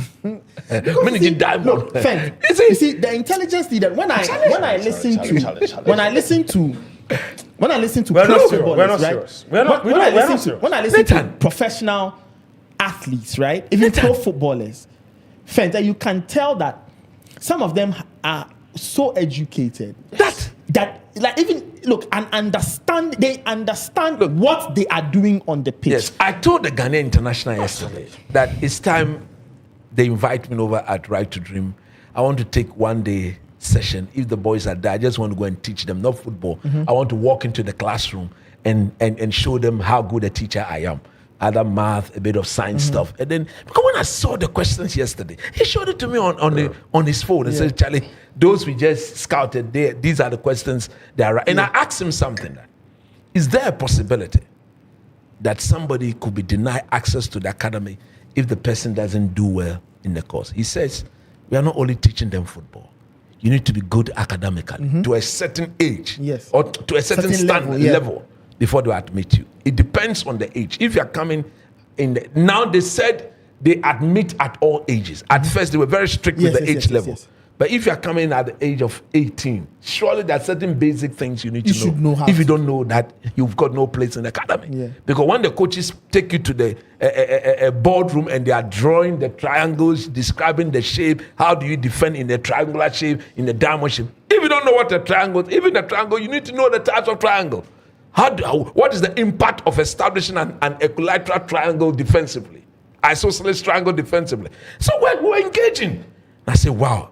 Ghana, what we say, why? It took a white man. Tom Venom. He was 19 when he came to Ghana. From his country and he's made money here. Who are his products? Coach, I said we are lazy. We are not serious. So Nathan, there's a lot we can do. We are doing. Not just football alone. Do you know that in other, all the schools I've mentioned, all of them already have football pitches. Oh, you know what? And the boys can play football. We can just hold on. We can even just build tracks inside those campuses, and suddenly we are also catered for athletics. I'm disappointed. The same academy. I'm disappointed in the Nanado government. They said we're going to pay the National Resource Center. Youth Resource Center. Every region. That matter. They couldn't complete it. It was a game changer idea. It was a wonderful idea.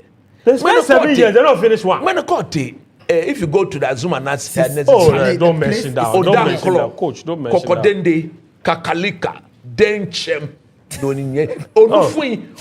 Yes. There are corporates there. Corporates are there. Denchem, Onufui, Kokodende, Kakalika.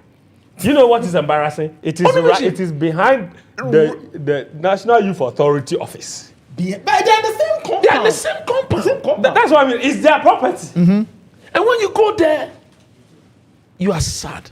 For me, the government of Ghana has got a major role. Bro, I've said it brutally. If the government doesn't get it, even the people shouting, get out. If the government doesn't get it, President Mahama Ket is not going anywhere. No more won't qualify. Ket is not a problem. Ket can leave today. But if the government doesn't do what they have to bring another person. It will be the same. So the point is that the FA has a role to play. Yes, but the government's role is bigger. We need the government to show direction. I tell people that the government doesn't invest in the sport. See, the only thing when Blasters come maybe the next time to Sikegusa. No demand for accountability. I tell people that as we are saying, if government, government showing interest is not throwing money at no. Government showing like giving them money without asking them to do anything. Government showing interest is saying that, okay, you know what do we need to develop football? Oh, we need ABC. No problem. I'm going to ask, for example, the point you're making. If they say that government should be interested in the Ghana League, on which, why should I give you money? Right? If I give class money, in what aspect of the league do you need our involvement? The FA will not go and tell the government to give me money because they'll go and tell the government, give me a management member who will take per diem, he will take $60,000. I expect you free. Those things, they don't help. So a government must be very interested in sports, and it must not just be throwing money. Nathan, it must carve out the proper policy. And as we've stated, be very interested at the bottom part of it. One of the things the government should be interested in is to make sure that when Keto Kreku terms of office is up, he should go. Because the constitution that brought Keto Kreku to power say he can be there for only 8 years, 2 terms, 4 years each. Yeah. But the man not go and change it. That's what I'm saying. He has Nicodemously.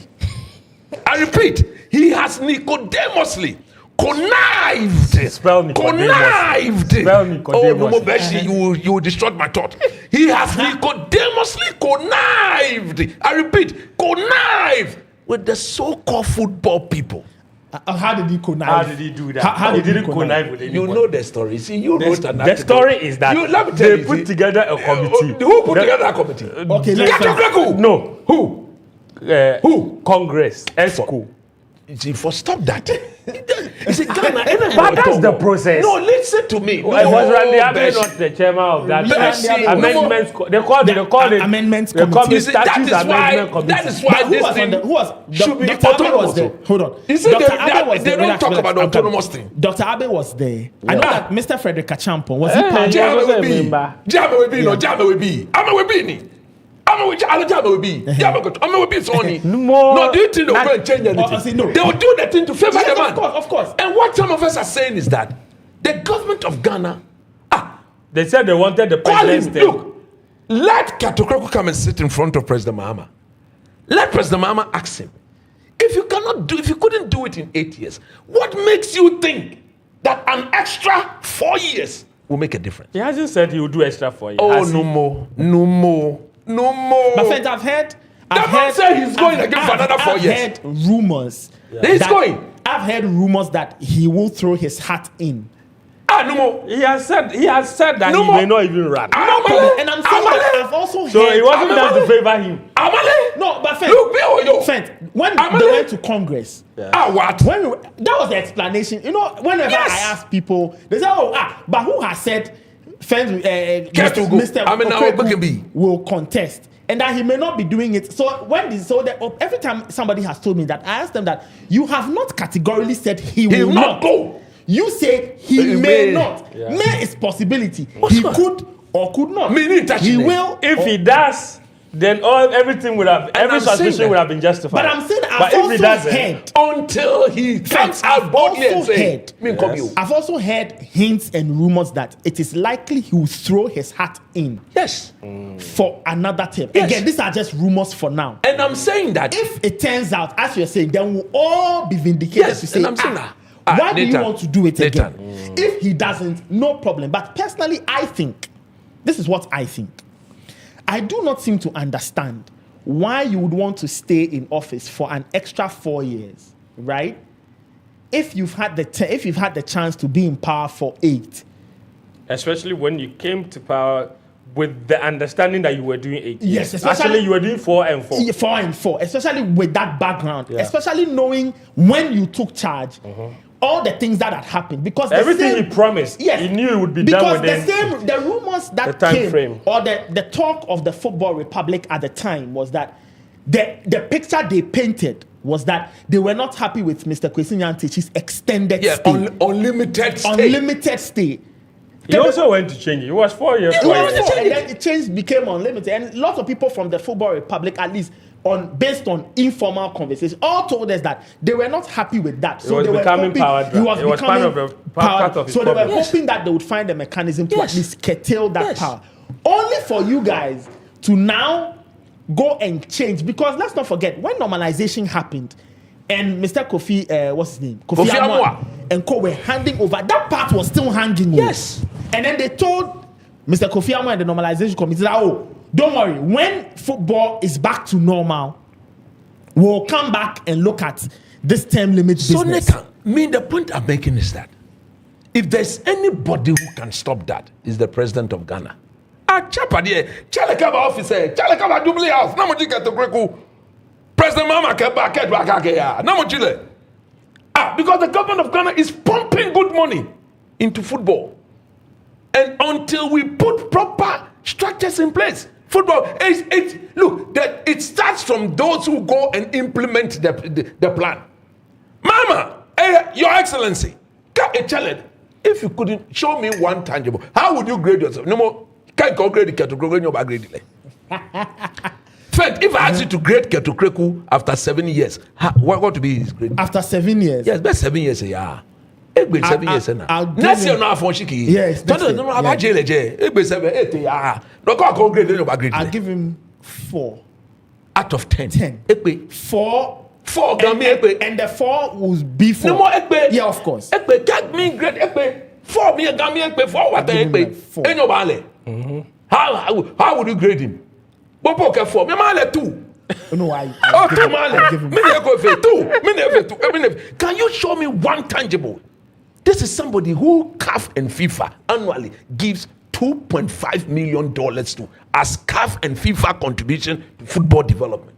Can you show me one visible, tangible thing that is done to develop football in this country? There's a technical center. There's a technical. Where's the place? There's a technical center up north. Yes. What's the name? You can pronounce it. Where? It's in Bolga. Okay, where is it? Wonkongo or where? Winkongo. Yes. Congo technical. Ketokroku Winkongo technical. Go to Malaysia, go and see proper facility. The same money, yakwe over border. Go to Cape Verde, yanakwe over border. Go to Child.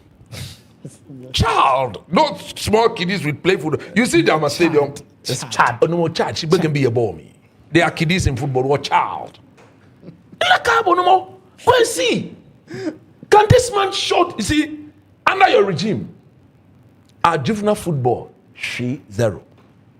We have been banned. We have been disgraced.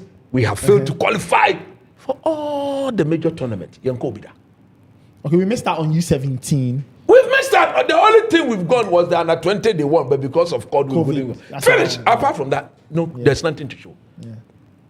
Our league is so nasty and dirty. So 4. Full of this league is the worst. I give him 4. It was ranked what? I rank our league over 100. Yeah. I give him 4. I give him 4 for women's football. Now I'm coming. No G2. That is where my 2 is coming from. 2. Maybe 4.5. Okay. That be meaning 4.5. On the issue of the term extension. If I remember correctly, one of the reasons that they gave for the proposed change to go from 2 terms to 3 is that they said they wanted the term of office of the president to be conterminous with the term of that was office one of of the the ESCO members. That was the most rubbish statement I heard. So I went to look at the 2019 regulations, the one that the normalization committee left behind. Yes.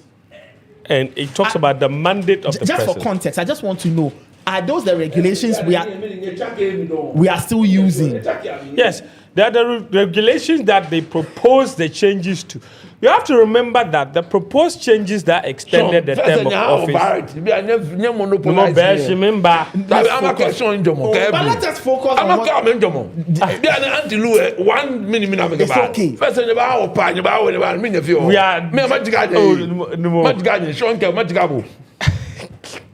They are not the football people. You guys have to remember, for me, it's always important to give context. Yes, so everybody understands that the GFA did not go to Congress to just only go and extend the term of office of the president from 2 terms to 3 terms. They put together a committee to come up with proposals. Amendments, the proposed amendment, not amendments. Proposed amendments to the statutes of 2019. So, as part of the amendments, the extension of one of them was the extension. But they made several other, I think as many as 20 or so different amendments to the statutes. Yes. Let me just add this. You see, that committee, I find it very difficult when referred to, they put up a committee. It's the same people. Me and you. If you want to put up a committee, I understand. A committee came from within. Okay. No problem. No. That part is true. That is the fact. But I'm saying. And they had a preconceived brain. But if they come and take me, coach, me go and sit on the committee. When I'm coming, I know that I'm thinking Ghana. Ghana, then they come and get to Kriko after 4 years, 8 years, come and get out. It's you. So if you look at the proposals that were put in place, okay? The proposal that were put in place, there were many. There were many. In fact, there were many, so many. But the FA president's, the tenure of office of the FA president was the key one that everybody was very interested in. Now, if you look at why they proposed, okay, this is me trying to give them the benefit of the doubt that they didn't do it for selfish reasons and that they did it in order to align. The mandate, if you look at the statutes from 2019, yes, okay, Article 37, paragraph 4 reads, the mandate of the GFA president, the vice president, and the members of the executive council. Coach, are you listening to me? This is for you. I'm listening. Good. The mandate of the GFA president, the vice president, and members of the executive council shall be a term of 4 years. Their mandates shall immediately begin after the end of Congress, which has elected them. No person, and this is the critical part, no person shall serve as president for more than 2 terms of office, whether consecutive or not. Okay. Even our constitution wasn't this specific on the consecutive thing. You understand? Even our constitution. So the GFA people who wrote it, no, kudos to them. Yeah. Now, here's the thing. No. You shall not serve for more than what? 2 terms. Okay. 2 terms. Consecutive or what? Or not. No. But then the same paragraph goes on to say, so now it says that no person shall serve as president for more than 2 terms of office, whether consecutive or not. Then it goes on to say, any other member of the executive council, including the vice president, may serve for no more than 3 terms of office. So no more than 3. Yes, so if I get you right, the GFA president, according to these regulations, cannot serve more than 2 terms. Yes, but his vice. And his EXCO members can do up to 3. Up to 3, okay. So the FA said, this makes no sense. So in their estimation, they realized that why should the GFA boss have 2 terms while his vice and EXCO have 3? So in their mind... Now, what is special about the EXCO and the vice that they can get 3, but the president cannot get? So now they have 2 choices. Reduce the term of office of the vice and the EXCO to 2. Yes. To be contemporaneous with the term of office of the president. Okay. Or increase the president's term of office to align with the term of office of the EXCO and the vice president. So, majority carried the vote. And they decided that it was better to increase the term limit of the president to 3. So, this is what viewers and people listening must know. How we got here. Fair point. Because this context is important. Look, we are journalists. It's also important that we provide the appropriate context. This doesn't. There's a reason why even in Ghana. I'm coming. This doesn't say we agree or disagree. We are only telling viewers and listeners. This is why. This is how come. Yes. The idea or this thing of a 3rd term limit for the GFA president came up. Yes. They decided to do a number of amendments. Yes. This was part. This was what? They threw it to Congress. Yes. That we've come to this point where we have to decide, do we want 1 more term for the president or 1 less term for the vice and EXCO? That's it. Now, Congress in its totality, which makes up 124 members, which makes up the Football Republic, decided that we want to increase the term limit of the GFA president. It is how come we are here. Yes. So that is some public education. Yes. So this was one of the reasons they gave. That they wanted the term of office. And I heard this explanation a lot in all the interviews I did, whether it was with Frederica Champon, members of the EXCO, members of Congress. Nathan, and thank you. All of us seated here, I think we believe Charlie, I don't know. No, Chris, you see, I'm saying that, Chris, before, Chris, listen to me.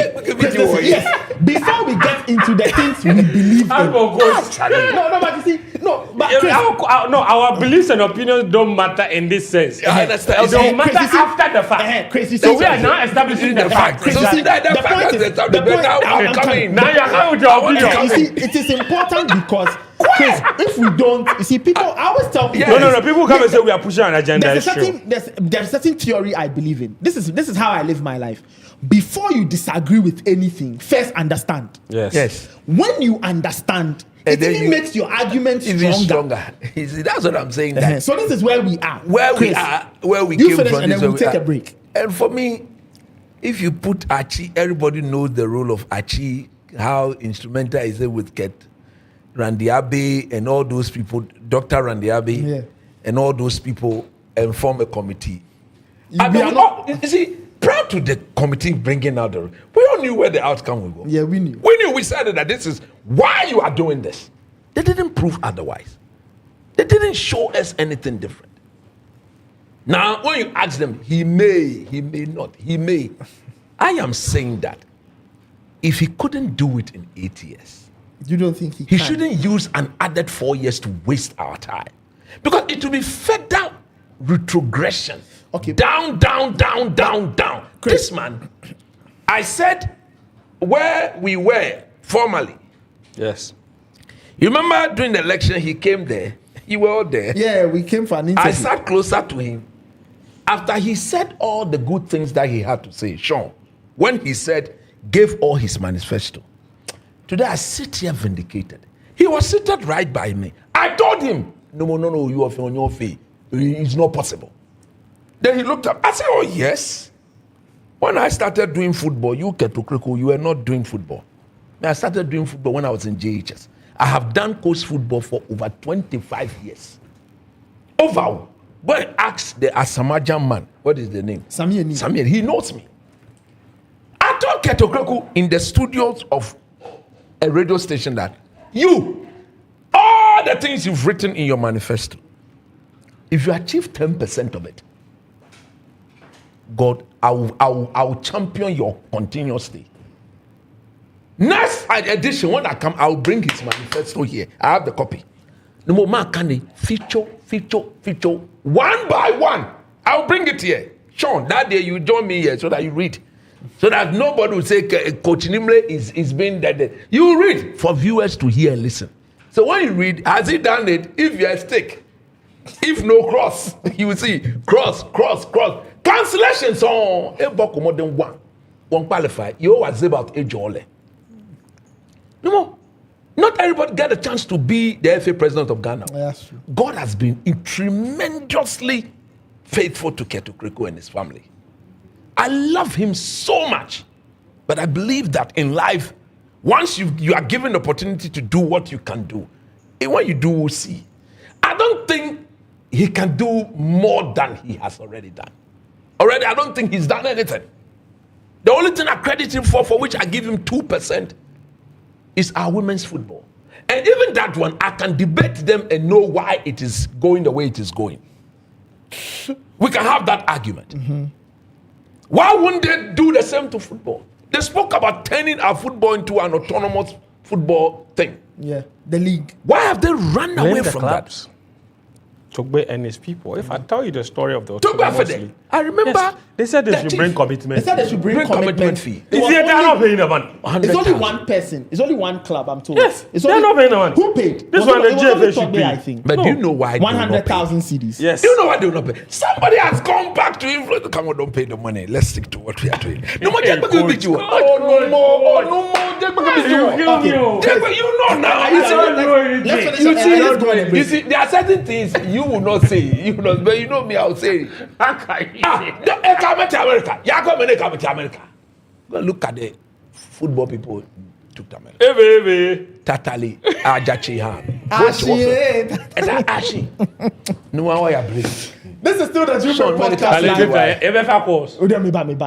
Break. Now forget 15 minutes.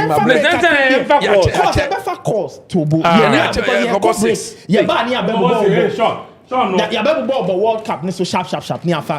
calls. Says What you are looking for is here. No, but how have you given me? Say, They didn't give you. They mix them. What is that? Chris, the Go for your break. The order was sabotaged. We have to the change. order was sabotaged by the GFA. So bring me one they of said yours. They shouldn't give you refreshment. And give me one of yours. What is the meaning of this? No more. This is the It is anti-Lou. This is no more. I've been Evelyn. And this one is the okay, guys. put each This one is in still one. the Jupay Each one podcast. in one, Live. but so we should Let's change. take a quick break. When we come back, we'll touch on the World Evelyn, you Cup have to briefly, behave. and then we'll open the lines for you to call. You can catch us on X Spaces, on TikTok, and on YouTube. My name is Nathan Carr. This is the Jupay Podcast Live. We'll be right back after this short break. Don't go anywhere. Correct. Don't pretend I know it's correct.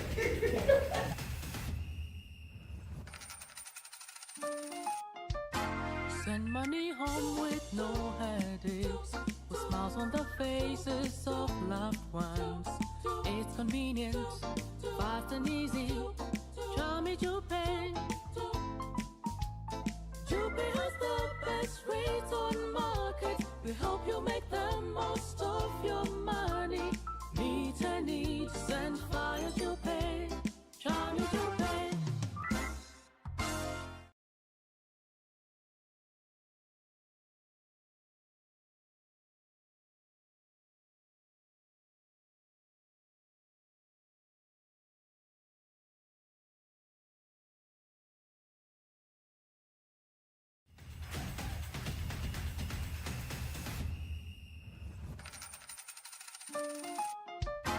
Send money home with no headaches, with smiles on the faces of loved ones. It's convenient, fast and easy. Try me Jupay. Jupay has the best rates on market. We help you make the most of your money. Meet a need, send via Jupay. Try me Jupay.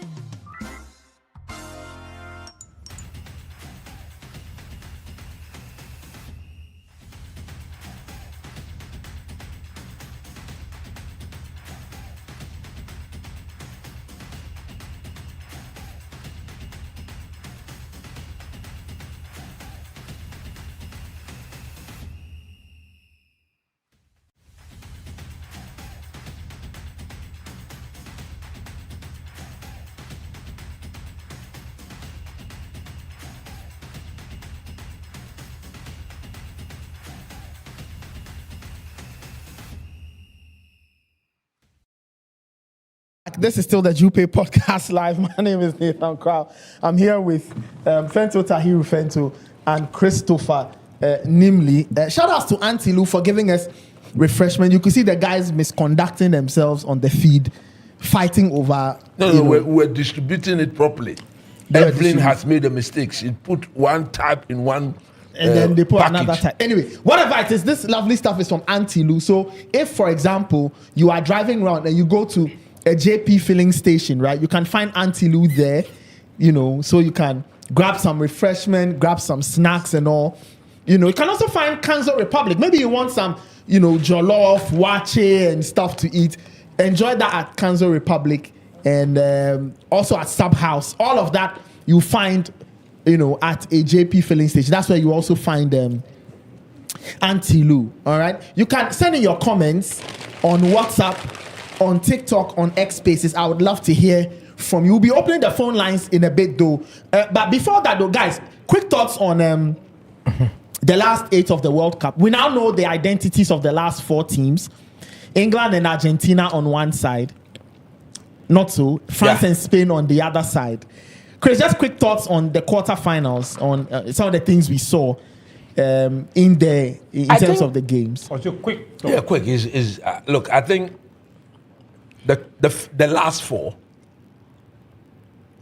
I think prior to the tournament, if you were asked to choose or to make a prediction as to which of the countries or teams will make it to the last 4.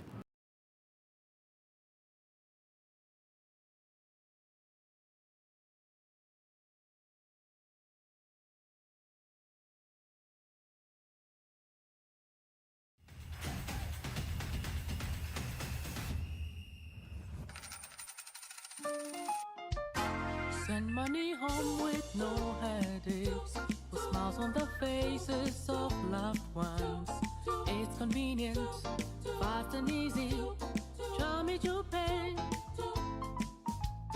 Jupay has the best rates on market. We hope you make the most of your money. Meet a need, send fire Jupay. Try me Jupay.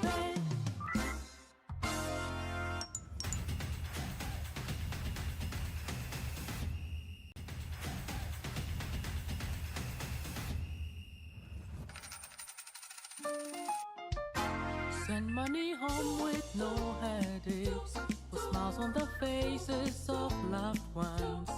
It's convenient, fast and easy. Try me Jupay. Jupay has the best rates on market. We hope you make the most of your money. Meet a need, send fire Jupay. Try me Jupay.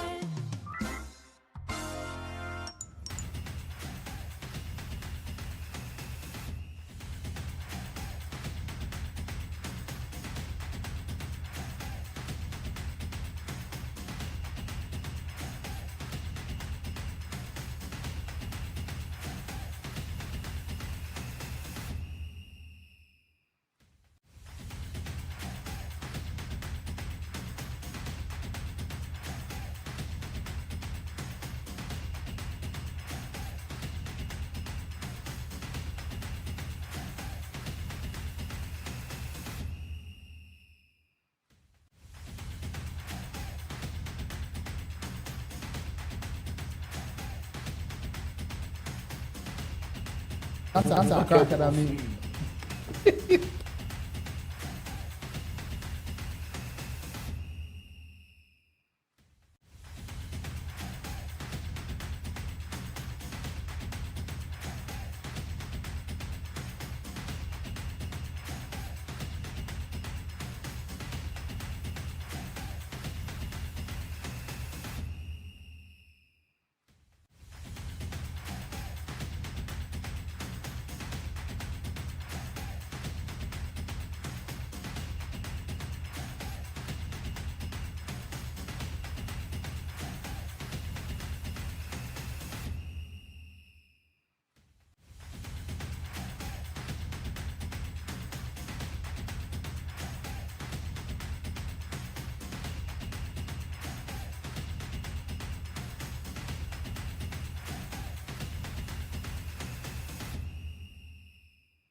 Send money home with no headaches, with smiles on the faces of loved ones. It's convenient, fast and easy. Try me Jupay. Jupay has the best rates on market. We hope you make the most of your money. Meet a need, send fire Jupay. Try me Jupay.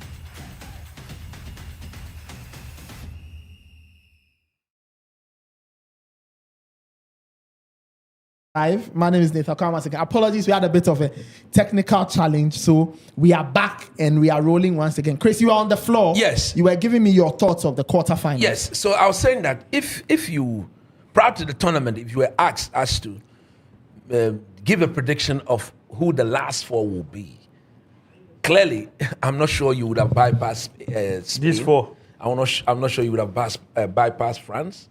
Argentina, yes, you would have always looked at them as defending champions. and per the history, I stand to be corrected. It looks like any time they've won the World Cup, the next edition they've gone to the final. I stand to be corrected on that. Because when they won in 86... let me see. In 78, they won 82. They got knocked out, I think, second round. 86, they won. 1990, they went to the final. So they've won in 2022. So they're 2026, it looks like they want to get to the final again.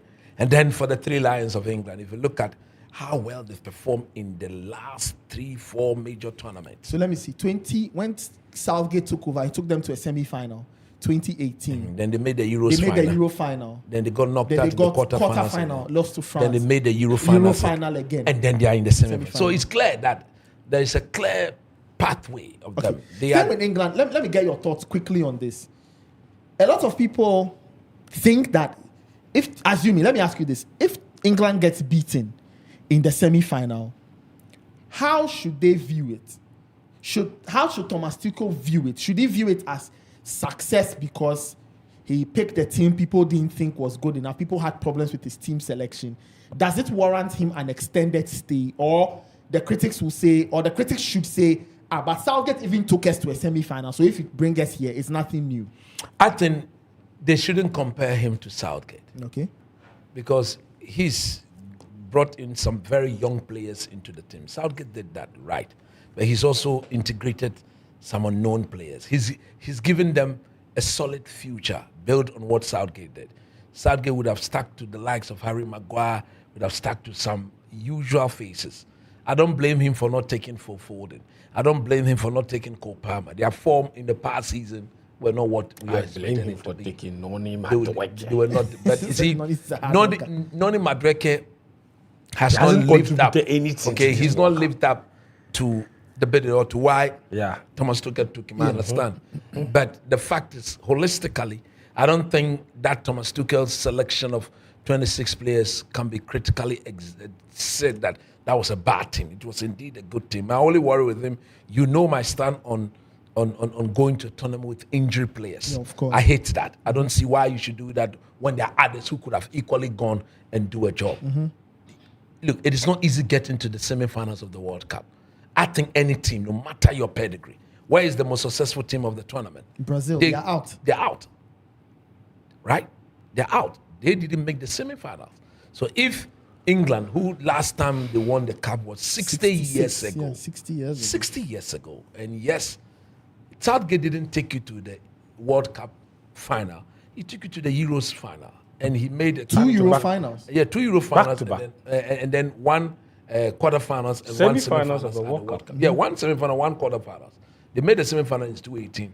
Quarterfinals 2022. So if Tuchel has given them a quarterfinal, he's matched Southgate's record at the World Cup, right? Mm-hmm. And I think that they even stand a good chance of beating Argentina. Okay. The Argentina I have watched is not as convincing as they were 4 years ago. It's like they've got a group of players who are refusing to lose games. But for how long can they continue on? Laboring through matches. That's it. So I think if England were to put their acts together, they stand a better chance of reaching it. But I would not be surprised if they go and they fall asleep as usual and Messi does his thing and then they are out of it. But these are the 4 teams I would have predicted. But I'm of the view that France-Spain game, whoever wins it will win the cup. You know my stand. I predicted that Spain will win the cup. Yeah. That was my prediction at the beginning of the tournament. Do you stand by it? Yeah, I stand by. I predicted they will win the Euros. So you said the winner of the France-Spain semi-final wins the World Cup. Yeah, I think they will be. How do you think? Either of them will have something. Coach, how do you think Spain are doing it? Like you said, I don't think they are convincing either. Yeah, but that is just Spain being Spain, right? That they've been Spain, and you see, Spain is not no spectacular football, but they find a way to win. Very efficient. And the goal they conceded was their first goal of the tournament they conceded. Yeah. They don't even have good defense. It's crazy how they do it. I think everybody is working for the other. And their best form of defense is the possession. If they don't have the ball, how can you hit us? That is it. And when they lose the ball, look at how quick they tend to return. That is why that game against France is going to be super, super fantastic. Because for once, Mbappe will be required to defend. Dembele will be required to defend. Olise will be required to defend. These people, you see, the France team will be asked to do something they've never done throughout the tournament. Chase. which is Chase. Yeah. And once Dembele is defended, Mbappe, because what you don't want to do, you don't want to allow Spain to progress the ball when their defenders are all comfortable in position, and then you stand off them and watch them do that pass to Rodri. Rodri's dominating to Lamine Yamal. They will deal with Upamecano and co. So you all have some defensive role to play. And the last 2 meetings between the two teams, That's if the you issue. remember, That's what worries me. between the Spain has had the better of them. between the two in the Europe, Spain knocked them out in the semi-finals, and in the Nation League, They beat them but again. for the Spain coach substituting about half of his team, France was, they were 5-1 down, 5-1.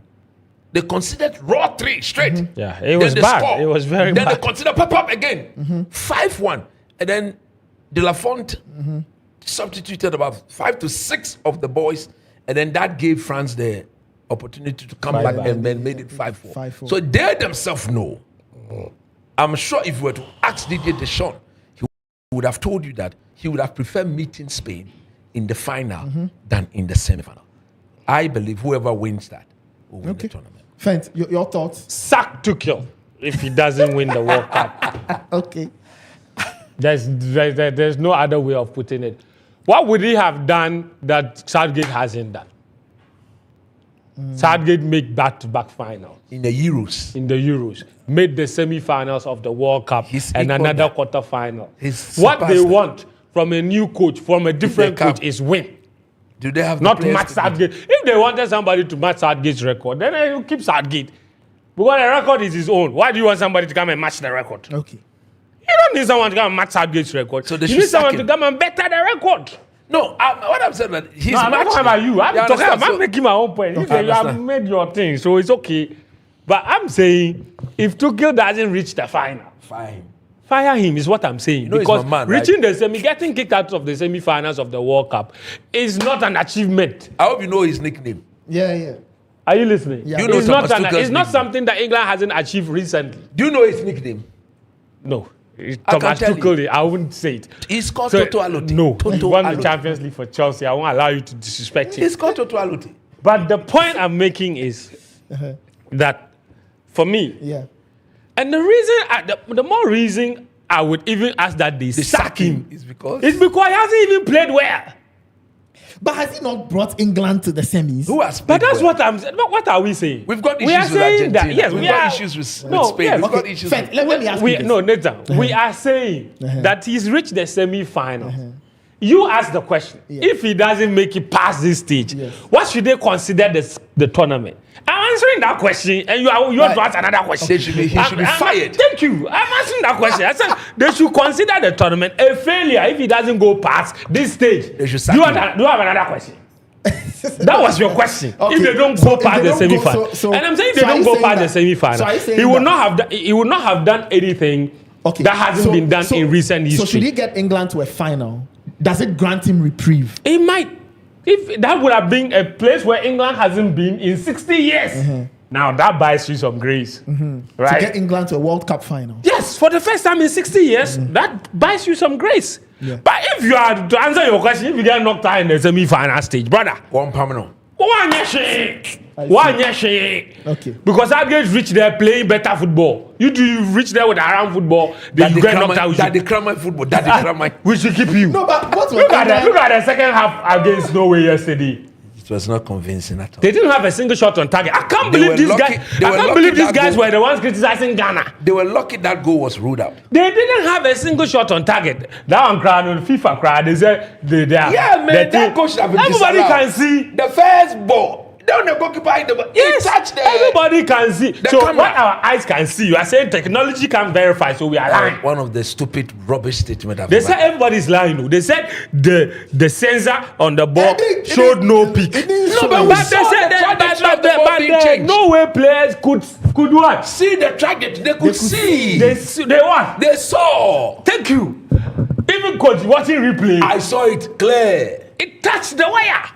But even if it didn't touch the wire, unless you are saying there's some hurricane or some spirit, because that's not the natural trajectory The of a ball football. just came down. The ball It was going this way, then Boom, it like dropped. that. It dropped down like this. And when the coach and the players, They started immediately. Yeah, it was immediate. Yeah, it was the ball immediate. touched the thing. Yes, it was immediate. They started per the rules of protesting. FIFA. Yes. The game should Yes. be restarted. Yes, So and that England goal would should not have have had the been goal. Even the small push, They disallowed the they goal. disallowed the goal. This small push, this small push. Maybe it was a mismatch in terms of physique and stature. Thank you. That was Thank it you. wasn't a very No. gravitas sort of What push. is that? Okay, no problem. No problem. So, You the whole second half, coach, they don't have a single shot on target. I'm telling you. so And which you two see teams? you see why Bellingham they make Atotualute the vex him. You saw what he said after. What did he say? When Toto said the performance Toto was said that not their good. performance wasn't good. He said really? Toto doesn't know what it feels like to play under these conditions. That's why he said about the coach. He said maybe he doesn't know what. He said it's not every day that you can go and play well and win. But They have everybody won. knows that. Is it what? Everybody knows that. No, but But as a they good have not been manager, playing. as a good manager, clearly he will not be satisfied with that Yes, performance. but coach, I'm sure he won't be. Coach. So what Bellingham should have said, he should have admitted to that. That Yeah, the for the performance is- Sesima, he didn't speak well. He's the coach. You have to take it easy. The second part of his statement would have been okay. Yeah. Like when he said that it's not every day you play well to win. Yes. But the first part where he said that he The coach doesn't know what it after feels that, like. You are risking it. Yeah, you don't know. Anyway, He said the coach doesn't know what it feels like to play. so- Did you see the haram ball they played against Mexico? Call it that the Kramai. No, but the haram ball, sometimes you need to I'm play saying it. that I can't believe the English were but this criticizing guy- us for playing haram ball. That their defender, Dan Ben. Hey, Charlie. You know what? As soon as they introduce Dambe, you know that the game has been You know, locked he down. nearly broke the neck of the player yesterday.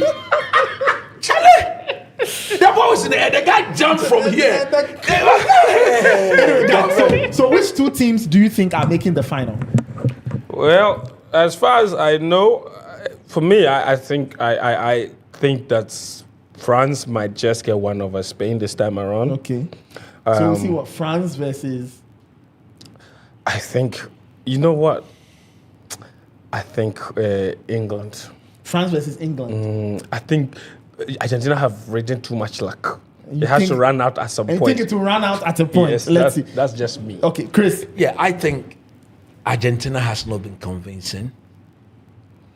So I'll say England. On the other side of the draw, it's a difficult one to call. Yeah, very but I'll stick difficult. to my prediction. So you think we'll see what I Spain think and it's England Spain-England final. A in the repetition final of the Euros final. Euro final? Spain v England. You say England v France Yeah, but that would be 4-0, against England. of course. Look, should England v France happen in a final, I'll be an emotional wreck because I wouldn't know which team to support. I think I'll lean more to England. But seriously though, Bellingham, what a player. Bellingham he's a has had good a player. very, He's a very What good a run. player. Charlie, What you a remember player. we had a discussion when people were saying he should be dropped, and I spoke about the Including arrogance. Tuchel himself, Yes, who suggested. madam, who a player be say, oh, no, look, what he has, nobody has in that I England. swear down. The personality, I not even swear Harry You know, Kane. that's the thing. You know, oh, no, Jude the Argentina Bellingham- seen a better you show. know, I think Brother, Jude this Bellingham's- guy, Jude Bellingham in an England shirt is better than Lampard, better than Gerrard, better than Paul Scholes. I think that what It's Jude not even Bellingham, you see, debatable. what You Jude can't Bellingham debate. has. Do you know what it takes? No midfielder in the history of the World Cup has ever scored 6 goals from midfield. How dare you? Yeah, I think that. He's done it And by his goals are good quarter goals. final You know- stage. you know- You look at the ball, yes. Forget about the ball touching the thing. Yeah. But when he had to Yes, control the first ball, goal. first touch right, second touch, third Hey. touch, set You know, bam. Even the Chris, second you know- goal, you know- the awareness, the Yeah. late run. You know, I think Jude Bellingham's greatest attribute on the bubble. as a player, right, is not anything technical. No, it's his mentality. I think Jude Bellingham's greatest strength as a footballer is his mindset His mentality. and his confidence. What? And he's like, it's why I love Jude Bellingham. He's natural. When we say somebody is natural, in He's a football, very confident- He knows what he can. And he's aware of it. Yeah, And exactly. he's very aware of his own talent. Yeah, yeah. That this is what I can do. Oh, yeah, And I like, I will see ball mechanic. Look at him mechanic. you know, so Oh, no more. That is what we have. I mean, we have to support them. I beg you, yeah. That is what all right. we have. Anyway, let's open the phone lines. Let's open the phone lines. I'd love to hear from our listeners. Sean, can you guys give the number again? I'd love to know, right? So we can let people call us. Yeah, I don't know why the number is not flashing on the monitor. The monitor is gone. You can't even see the monitor. Is the problem. Yeah. Anyway, let me. Before though, guys. You put it on the platform. Before we get to the number, guys, let me give you some news coming from Senegal. I don't know if you guys know. Yeah. Oh, they sacked the guy. Yes, Pape Thiaw has been sacked. He will be sacked as Senegal head coach. Now, according to the Senegalese FA, they say that, quote, after a thorough evaluation of the sporting results and prospects of the national team, it had dismissed, or the Senegalese FA has dismissed Thiaw in the best interest of Senegalese football, right? So they believe that things have not worked out. Pat Gay, he did say after they lost that game to Belgium that he would be taking a break from the team until if Pape Thiaw and co are still in charge. Yes. And it looks like the Senegalese Football Federation. Yeah, in fact, it's not only him. It's like most of the players didn't understand the way he managed the last 15 minutes of that game. And it's not only, maybe Pape Gay, he was very vocal on the issue. But the rest were all not happy. Well, so for those who like Senegalese football, yesterday Senegal I saw something running through. Was that true? What's this? About CAS deciding No. It hasn't been decided yet. Okay. That case will take a while. Okay, that's right. Anyway, so many comments. I think we have a caller on the line. Let me just read the number to our viewers. +1 302 681 0800. +1 302 681 0800. All right, I think we have a caller on the line. Let me take this caller. Hello.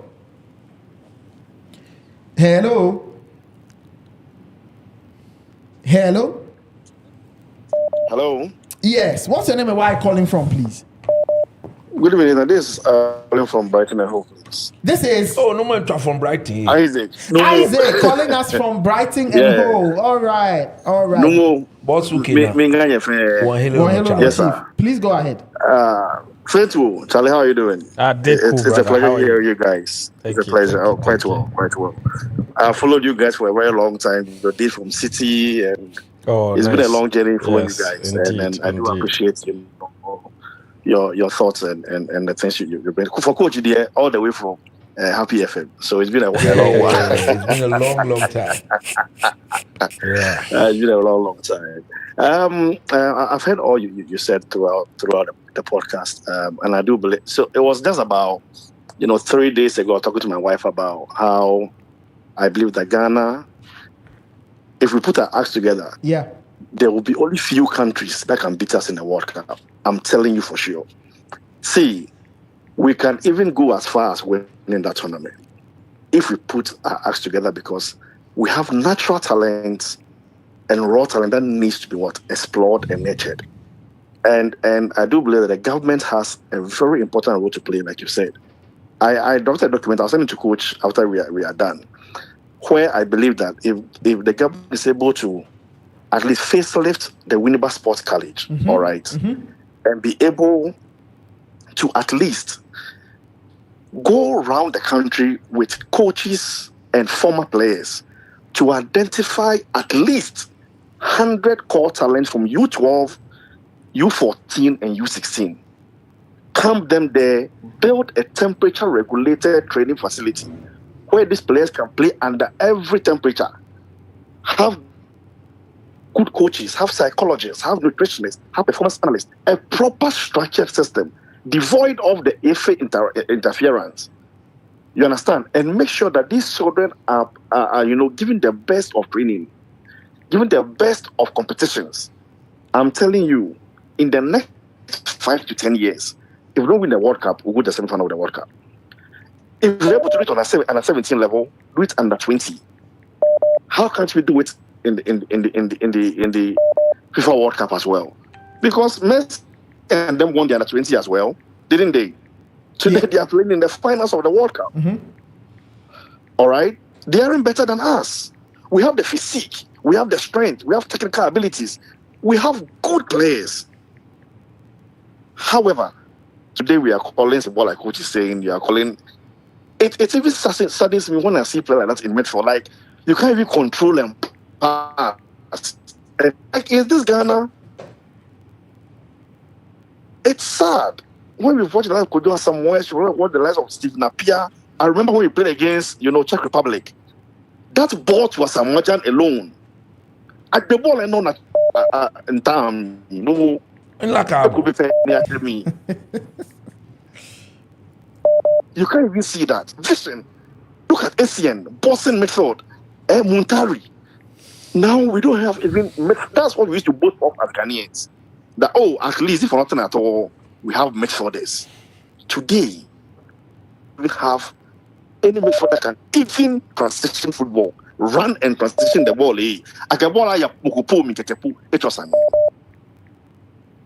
And it's sad. We play against England and we play the draw. And when I went to work, the way I was even me benda no more. No, I want you to understand what it feels to be a patriotic Ghanaian when you see your and how you are able to even feel proud when you get out there speaking to your fellow colleagues who are British. That day, the tension in the workplace wasn't easy. That day before the game, my dear, we were arguing. Like, no, we were coming to play with pride. Our team is not good, but we are playing with pride. We can't score us. My dear, we went the next day. If we had lost, maybe I'd have called in sick. But when we went in there, we played the draw. Well, like you see, you guys, that day, in Benda tomorrow, but we all know that our team wasn't strong enough. Yeah. And I do believe what all of you are saying is out of the love for the country. It's time people listen. See, we don't get anything from the football. Me, I go to my work, I earn my pounds. I'm okay, by God's grace. The Ghanaians that are home, we send some to them. People that are home, they watch and all they get is the joy. You understand? You send money to them via Jupay. Via Jupay. No.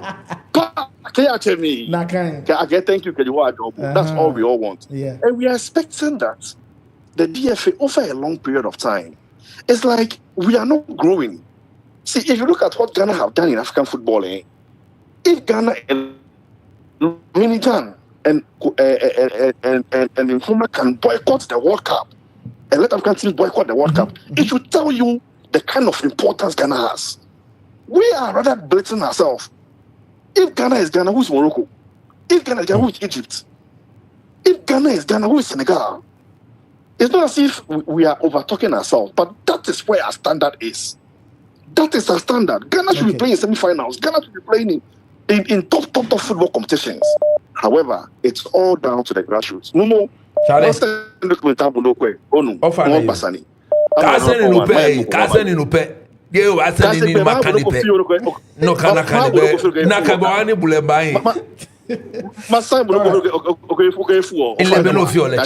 One time. Chief, thank you so much. Let's take some more calls. +1 302 681 0800. I think we have a caller on the line. Hello. Yeah, hello, good morning. Yes, sir. Hi. Yeah, my name is Yusuf. I'm calling from Alberta, Calgary. I see you're calling us from Calgary. All the way from Calgary. Wow. Yeah. Wonderful. Do you know Dr. Charles Odame Ankra? Yes. Yes. That was my mate at UCC and the University of Tennessee in the US. Okay. Did you know that he's a very good friend? Tell him that I say when I call him, he should pick the call and call me back. We actually have a meeting on 1st August. Yeah. So when you see him, tell him. In fact, you know, he's the one through whom I met my wife. So he's a very close brother. He's the connection man. Yeah. Dr. Charles Odame Ankra. Yes. At the World Cup, I interviewed a Calgary native. Can you guess who that is? For $100. Eustace will send you the money. How is he supposed to know this? No. All right. Please go ahead. No mind, friend. It was Owen Hargreaves. Okay. Owen Hargreaves, I see. He was born and raised In Calgary, yes, I know. Yes. He left when he was 15 Yeah. or 16. Yeah. Please go ahead, Chairman. We are listening to you. Okay. About Ghana football. You see, the government can put all the best infrastructures. If we do not get the corrupt people at the GFA, we will never succeed. I get your point and all of that. But all we are saying is that we can't also say somebody is a crook or somebody is a thief when we don't have proof. The law still works. Lawsuits still exist. Do you understand me? And if something happens, it is this platform that will land into trouble. So you can make your point. I beg you. You can make the point. We are all unhappy with the FA, but we cannot go down a certain road. Then we'll be getting into problems. Okay. I withdraw that. Thank you so much. So you are making your point. You are unhappy with the FA. You think the FA are not doing a good job. You. Okay.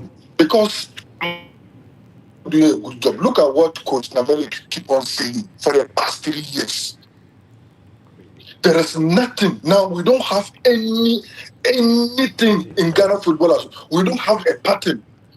You cannot even mention good players. Regular players, you can't mention them. And this thing keep on happening every year, every 4 years. The government will pump money. Our tax.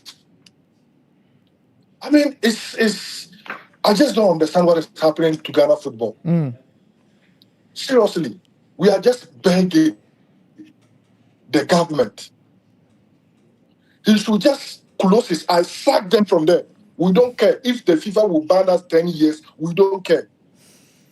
Because it's becoming too much. It's becoming too much. Look at the money they are spending, $5 million, $10 million just for preparation. At the end of the day, you go and disgrace the whole nation and come back. But Chief, just a point of correction. The monies that we usually use to prepare for the World Cup, that money comes from the government, does it not? It comes from the government. Which one? Fed, what are you saying? It comes from FIFA, 2 million every World Cup. Prep money. Yeah, I mean, yes, 2 million. But if we prepare a budget, right? So that's when they are preparing the budget, they don't include that. Yeah, our budget goes into paying bonuses. Yeah, they don't say there is money for preparation. And the pre-tournament campaigns. But those ones, look, this is what people must understand. When we prepare a budget for the World Cup, but the budget is a pre-financing budget for elements in the World Cup that FIFA don't take care of. Yes, that FIFA even takes care of. So when we put money in place to say we are going to use this money to organize friendly game and come the team in Wales for this number of days, the government has to pre-finance it, so it goes into the budget. Yes. But that money comes back from FIFA. Yes, this is part of the reason why government likes to collect the money. Because government has given the money already. Yes. And then when the money comes, government takes its money. Yes. No problem. Yes. All right, Chairman, please finish for us. Yeah, so my point is this. The government can decide to put all the infrastructure, put all the academy, put everything. If you don't have the right people. That's also true. We'll go back to ground zero. That's also true. So we just have to get the right people. The right people. The right people have to get them in place. Because this current FA, I'm sorry, is nothing to rattle about. Thank you. All right, thank you. You know, guys, I always say that this football thing, if it will work, a good part of it will come from the Football Republic. Friend. Yeah, absolutely. Chris, you get the point I'm making? Yeah, sure. The Football Republic. The members of, I always say that if they decide that football will work, it will work. No more because they are the ones who make all the critical decisions. They are the ones who can say no to a third term. They are the ones who can say no, we want better pitches. They are the ones who can say we want better laws for football. We want better sponsors. But once they agree, this thing is gone. Right? Anyway, I think we have a call on the line. Hello? Hello? Hello? Yes, hello. We can hear you. Yeah, we can hear you. What's your name and where are you calling from, please? Yeah, my name is Seth. I'm calling from West. Sorry, you are calling from? New Mexico State. Oh, New Mexico State. Wow, that's the first time. We've never had anybody call us from New Mexico State. Wow. All right. I see. Yeah. Please go ahead. Do you live near Albuquerque? No, I'm in Las Cruces. That's the second largest city. So that's right. Albuquerque is the biggest one here. Look, my casual New Mexico knowledge. State University. I see. My casual knowledge of New Mexico, when I just read around, it's quite hot. Is it true? Is it quite hot there? Yes, very hot. Yeah, I mean, we are close to Arizona. You are close to Arizona. Okay, that's desert like. In between Arizona and Texas. Oh, in between Arizona that's and Texas. desert-like That's where weather. we find out. So you can imagine. That's Yeah, desert-like yeah, weather. yeah. It's hot. Anyway, please go ahead. Go ahead. So straight to the point. No more Charlie. No, no. So straight to the point. So you see, sometimes when you come here, even as a student, and you watch even how Americans who we say they don't really enjoy or are into soccer, how they do their things, and how now they are heavily investing into soccer. Yeah. Listen, just give America like 6 years or the next 10 years, they might win the World Cup because you can see it clearly. Now, the kind of structures they are putting in place, and Ghana, we can easily do this simply. The other time I was listening to Coach, and he spoke about the 5-year development plan that was put in place, how we're scouting for players, how we're getting players, and how Tom Vernon or someone came and also did similar thing with House of Folk, and now he was able to establish Right to Dream and all that. Pick the students, like pick it from the student side. In America here, they are starting their players from the. Even now, they are going as low as the high schools, picking basketball players, picking football players, the American football NFL players. Yeah. Coach spoke about exactly the NFL players, the team that the plan that they had. How Bernard Dombote ended up in St. Augustine's, Michael Essien, Matthew Amoa, all these guys put that same structure. Sule Muntai was picked somewhere from directly from the John Painter. The structure is there. Just do it as simple as that. Don't try to reinvent anything. So that's one structure or one way that we be able to scout our players. Purely based on meritocracy. People who merit, let them get a chance to play, nurture them. In the next 5 years, you produce excellent quality. But I agree also with what people are doing, saying about the FA and all those things. Because of that, it will not serve their interest, so they will not do it.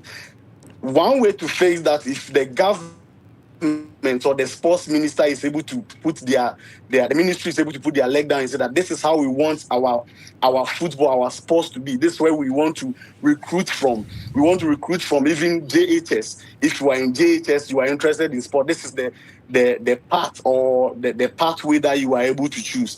We are here, college students as little as 16 years, 17 are signing Nike contract of $1 million, $2 million, and all that. And then they get the time to nurture them. They have huge stadiums to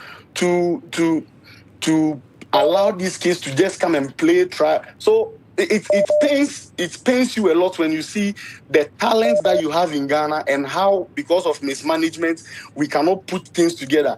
Look at this World Cup. If I can even count about 5 or 6 countries that have Ghanaian players. Canada, Lai, you have even Austria, someone from Austria called Danso. Kevin Danso. And you have people, these are even those who have traveled. So you can even think about, you wonder, even let's talk about the indigenes, those who have traveled have even gotten the chance to play in these countries. It should tell you the pool of talents that we have in Ghana. Yeah. So if we don't put things together, all these things that we are saying, first pick a structure. Yesterday I was watching Accra Academy play with fantastic thing. Bolare was there. That's how we should pick it from. Pick it from the grassroots.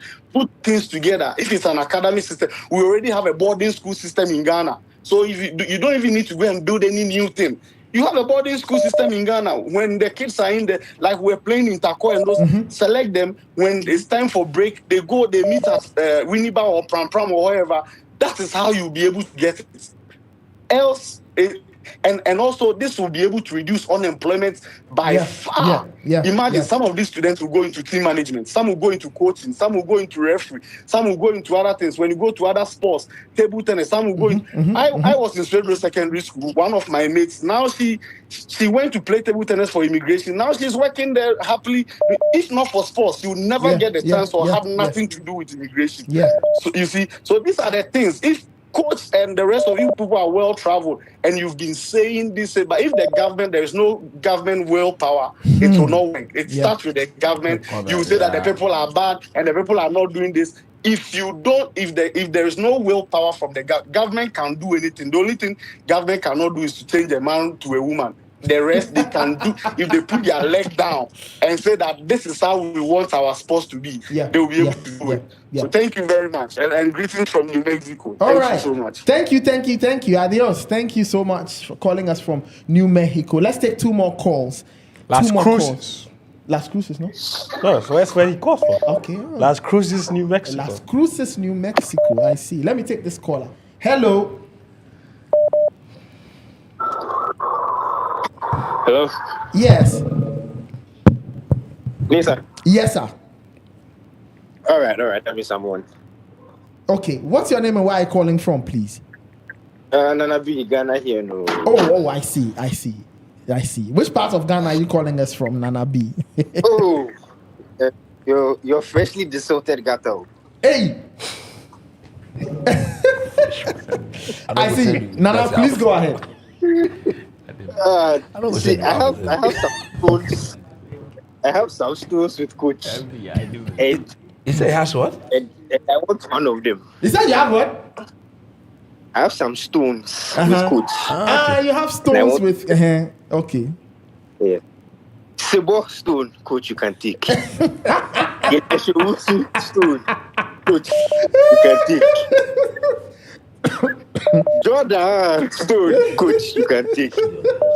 But Lucas, Coach, and that's when you have to bring it. No. Look at Sebo Modern. Lucas, Coach. No more about why. You're No more tolerate me. Coach, how come you score 2 goals? Who scored the goals for you? Look at him. How many goals did we score? 2, Look at him score 1. We scored 2. Yes. Who scored? He He scored did one of 50% of Ghana's goals at He the scored 1, but that I won't just judge him 50% because of of that. Ghana's His all-round performance is bad. Half of Ghana's goals came from Lucas, Coach. So that's why I should bring Half of back our his goals. stone. Yeah. Oh, Coach, that is all. That is why I just want the Lucas stood. Okay, I hear. Okay. Yeah, thank you. All right. Thank you. As far as today's discussion, I just want to say that most of those in the current GFA, they were outside looking in the previous GFA, Yeah. and they are pretty much worse, or if not the same. So what tells us that even kids, a new GFA will be different. Yeah. That's even if kids lose, how do we know that it will change? I just think that it will just be more, honestly. Okay. All right. Thank you. Nana, thank you for that particular, Go back to the way it used to be. which was. If you want the government to be fully involved and spend the amount of money the government should bring the football people vote for. That is the president of the FA and then the football people. I think if we do that, then we can tax the government better. Maybe I think that was helpful than this. So you say that. So you want us to go back to the we previous should go era back where to the era that government will the Ben Kofi people and those people.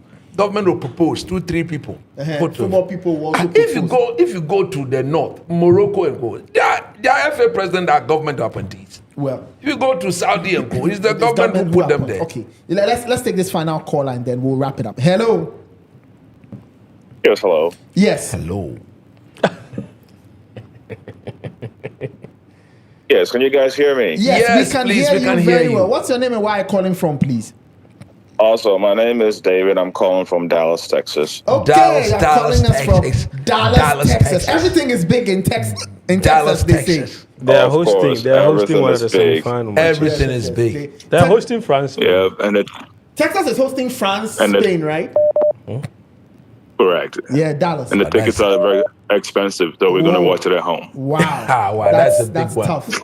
That's tough. Please go If ahead. I'll make money, Charlie. Yeah. So yes, Coach Fentio, and Nathan, I want to say congratulations to the show that you guys are having. It's very, very nice. All right, And thank you.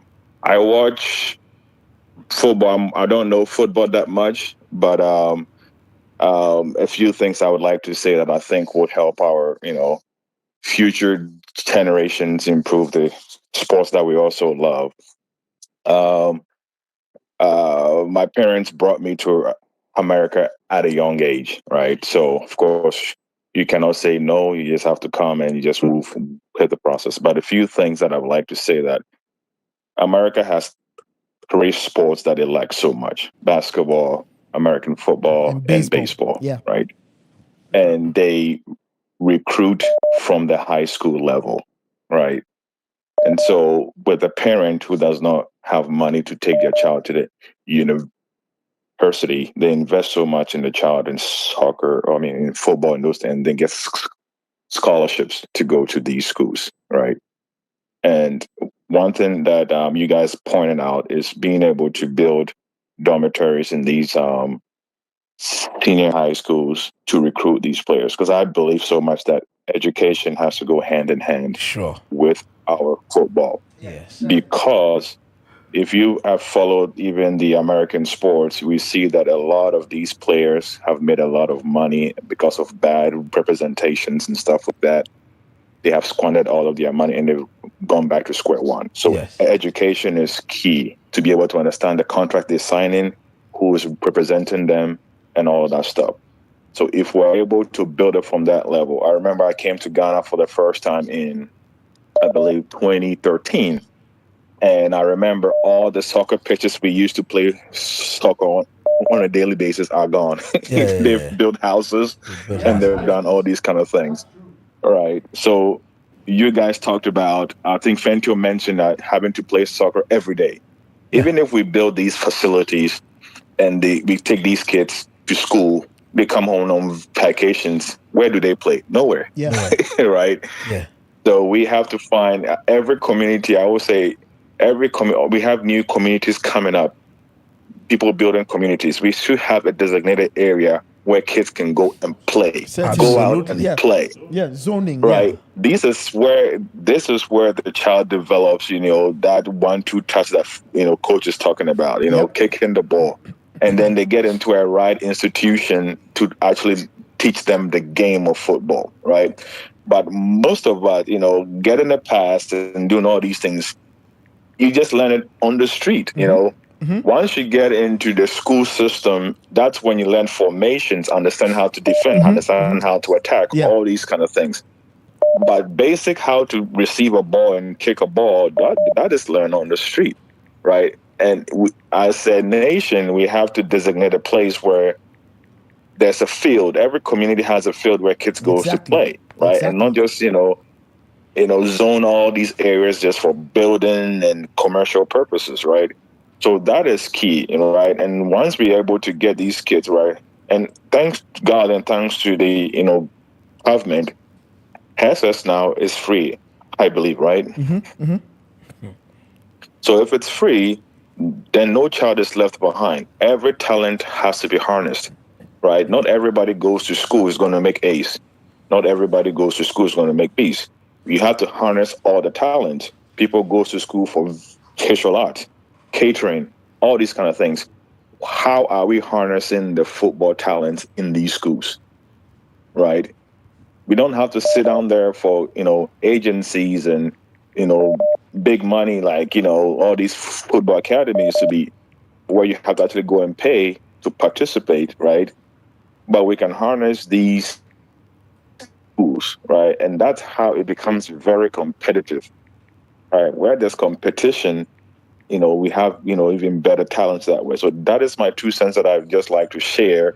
I don't know football too much, but these little things that I've seen being done in elsewhere, we can incorporate.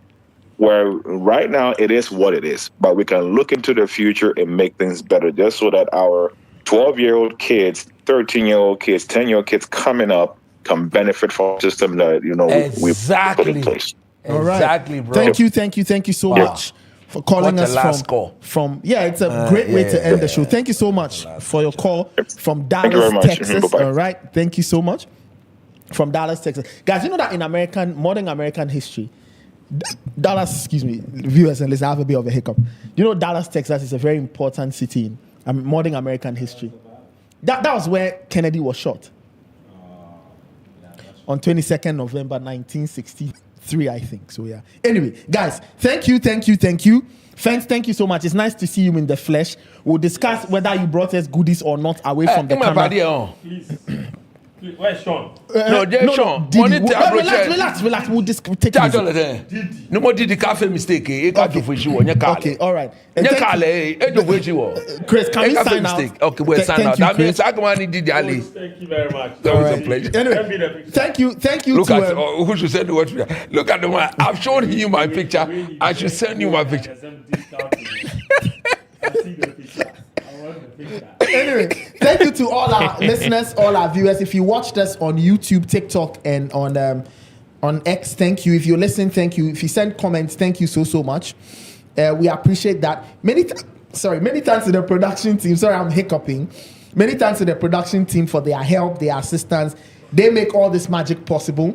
Many thanks to Jupay, our sponsors, Of course. our backers. I have shout outs to give. And then they are the people who make everything possible. Listen, if you're in the US, Canada, UK, you want to send money to Ghana, Togo, Nigeria, Cote d'Ivoire, Kenya, South Africa, Jupay is the only thing you must use. Sign up, easy to use, great charges, it's smooth, no lags, no hitches.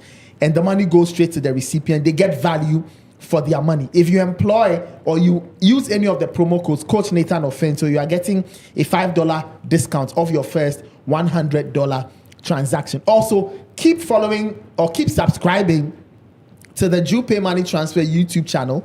We have great stuff for you, right? We'll be back probably next week to talk more about the World Cup towards the end of it. But after the World Cup, there's a lot of interesting, fantastic programming for you. So subscribe to the channel, hit the notification button, like, comment, share, hit the bell. So when something new pops up, you get your notification and then you can tune in to watch us and other things on Jupay Money Transfer YouTube channel going forward. Friends, you said you had a shout out. Yeah, Coach. In Philadelphia, in Philadelphia, no more, in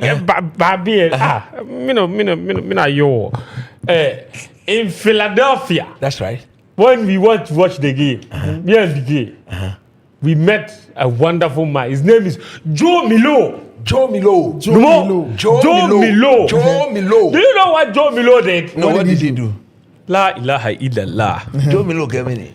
Joe Milo took our phone numbers. When I went to DC, I was waiting to go to Kansas. Yeah. Joe Milo ordered 2 pairs of shoes to Daniel Cranton and his wife. Hey! Joe Milo, Oh, no, best remember. Okay, Joe Milo. Yes. Joe Milo. Oh, Charlie, Joe Milo, God bless you. Joe Milo ordered a pair of shoes for Daniel Cranton and his wife. That's beautiful. And some for me and my wife too. But, Coach, he said... Why did you say that you and your wife quickly so we wouldn't catch it? What do you mean? I said, I'm coming. Okay. He said he's coming to Ghana soon. When he comes to Ghana, she gathered the whole crew. She gathered the whole crew. Now Joe Milo will suck you all. Joe Milo. So shout out to Joe Milo. Joe Milo lives in Delaware. He lives in Delaware. I thought he lived in Philly. He lives in Delaware. No, I said we met him, in Philly. Okay. But he lives in Delaware. Okay, Joe Milo gets a song. Joe Milo.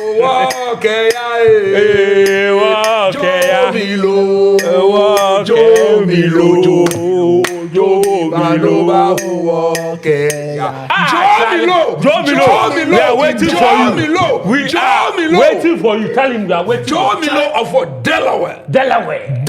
Yeah. No more Joe Milo. Before we leave, there's this other song that Delaware. you sing. I Joe can't Milo. seem to remember the words. Which song is that?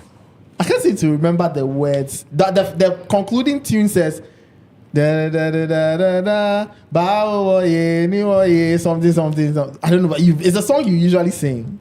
It's one of the songs you sing. I can't seem to remember the song. Namely. Yes. Namely won't remember. Are you sure he was the one singing that? No, I'm the one. I know. Which one? I know, but I've seen the He song. has forgotten. He had brain freeze. Anyway, guys, He's drunk the day. So now, Jimmy Fiji tomorrow pole fire. Bow what I'm unfrozen your brain. Need you pay your German no me share your. Oh, need you pay your German no me share your. Bono chumiche tomorrow bow what Charlie. Joe Milo of Delaware. Joe Milo of Delaware. We will be waiting for you. We'll be expecting you. All right, Delaware, Annie Bula boy, Joe Milo. All right, guys, that's how we wrap it up. Delaware, beware. Delaware, beware, Joe Milo. Anyway, that's how we wrap it up on today's exciting Charlie, episode beautiful of the show. Jupay Podcast. We'll catch you next week with another exciting one. Shouts to the production team. Shouts to you, our listeners and our viewers. We'll catch you. Stay safe. And remember, keep using Jupay. Keep subscribing to the Jupay Money Transfer YouTube channel. Have a blessed week. Stay safe. Take care. All the best. We'll catch you later. Now go D. Good deal. Coach, what is your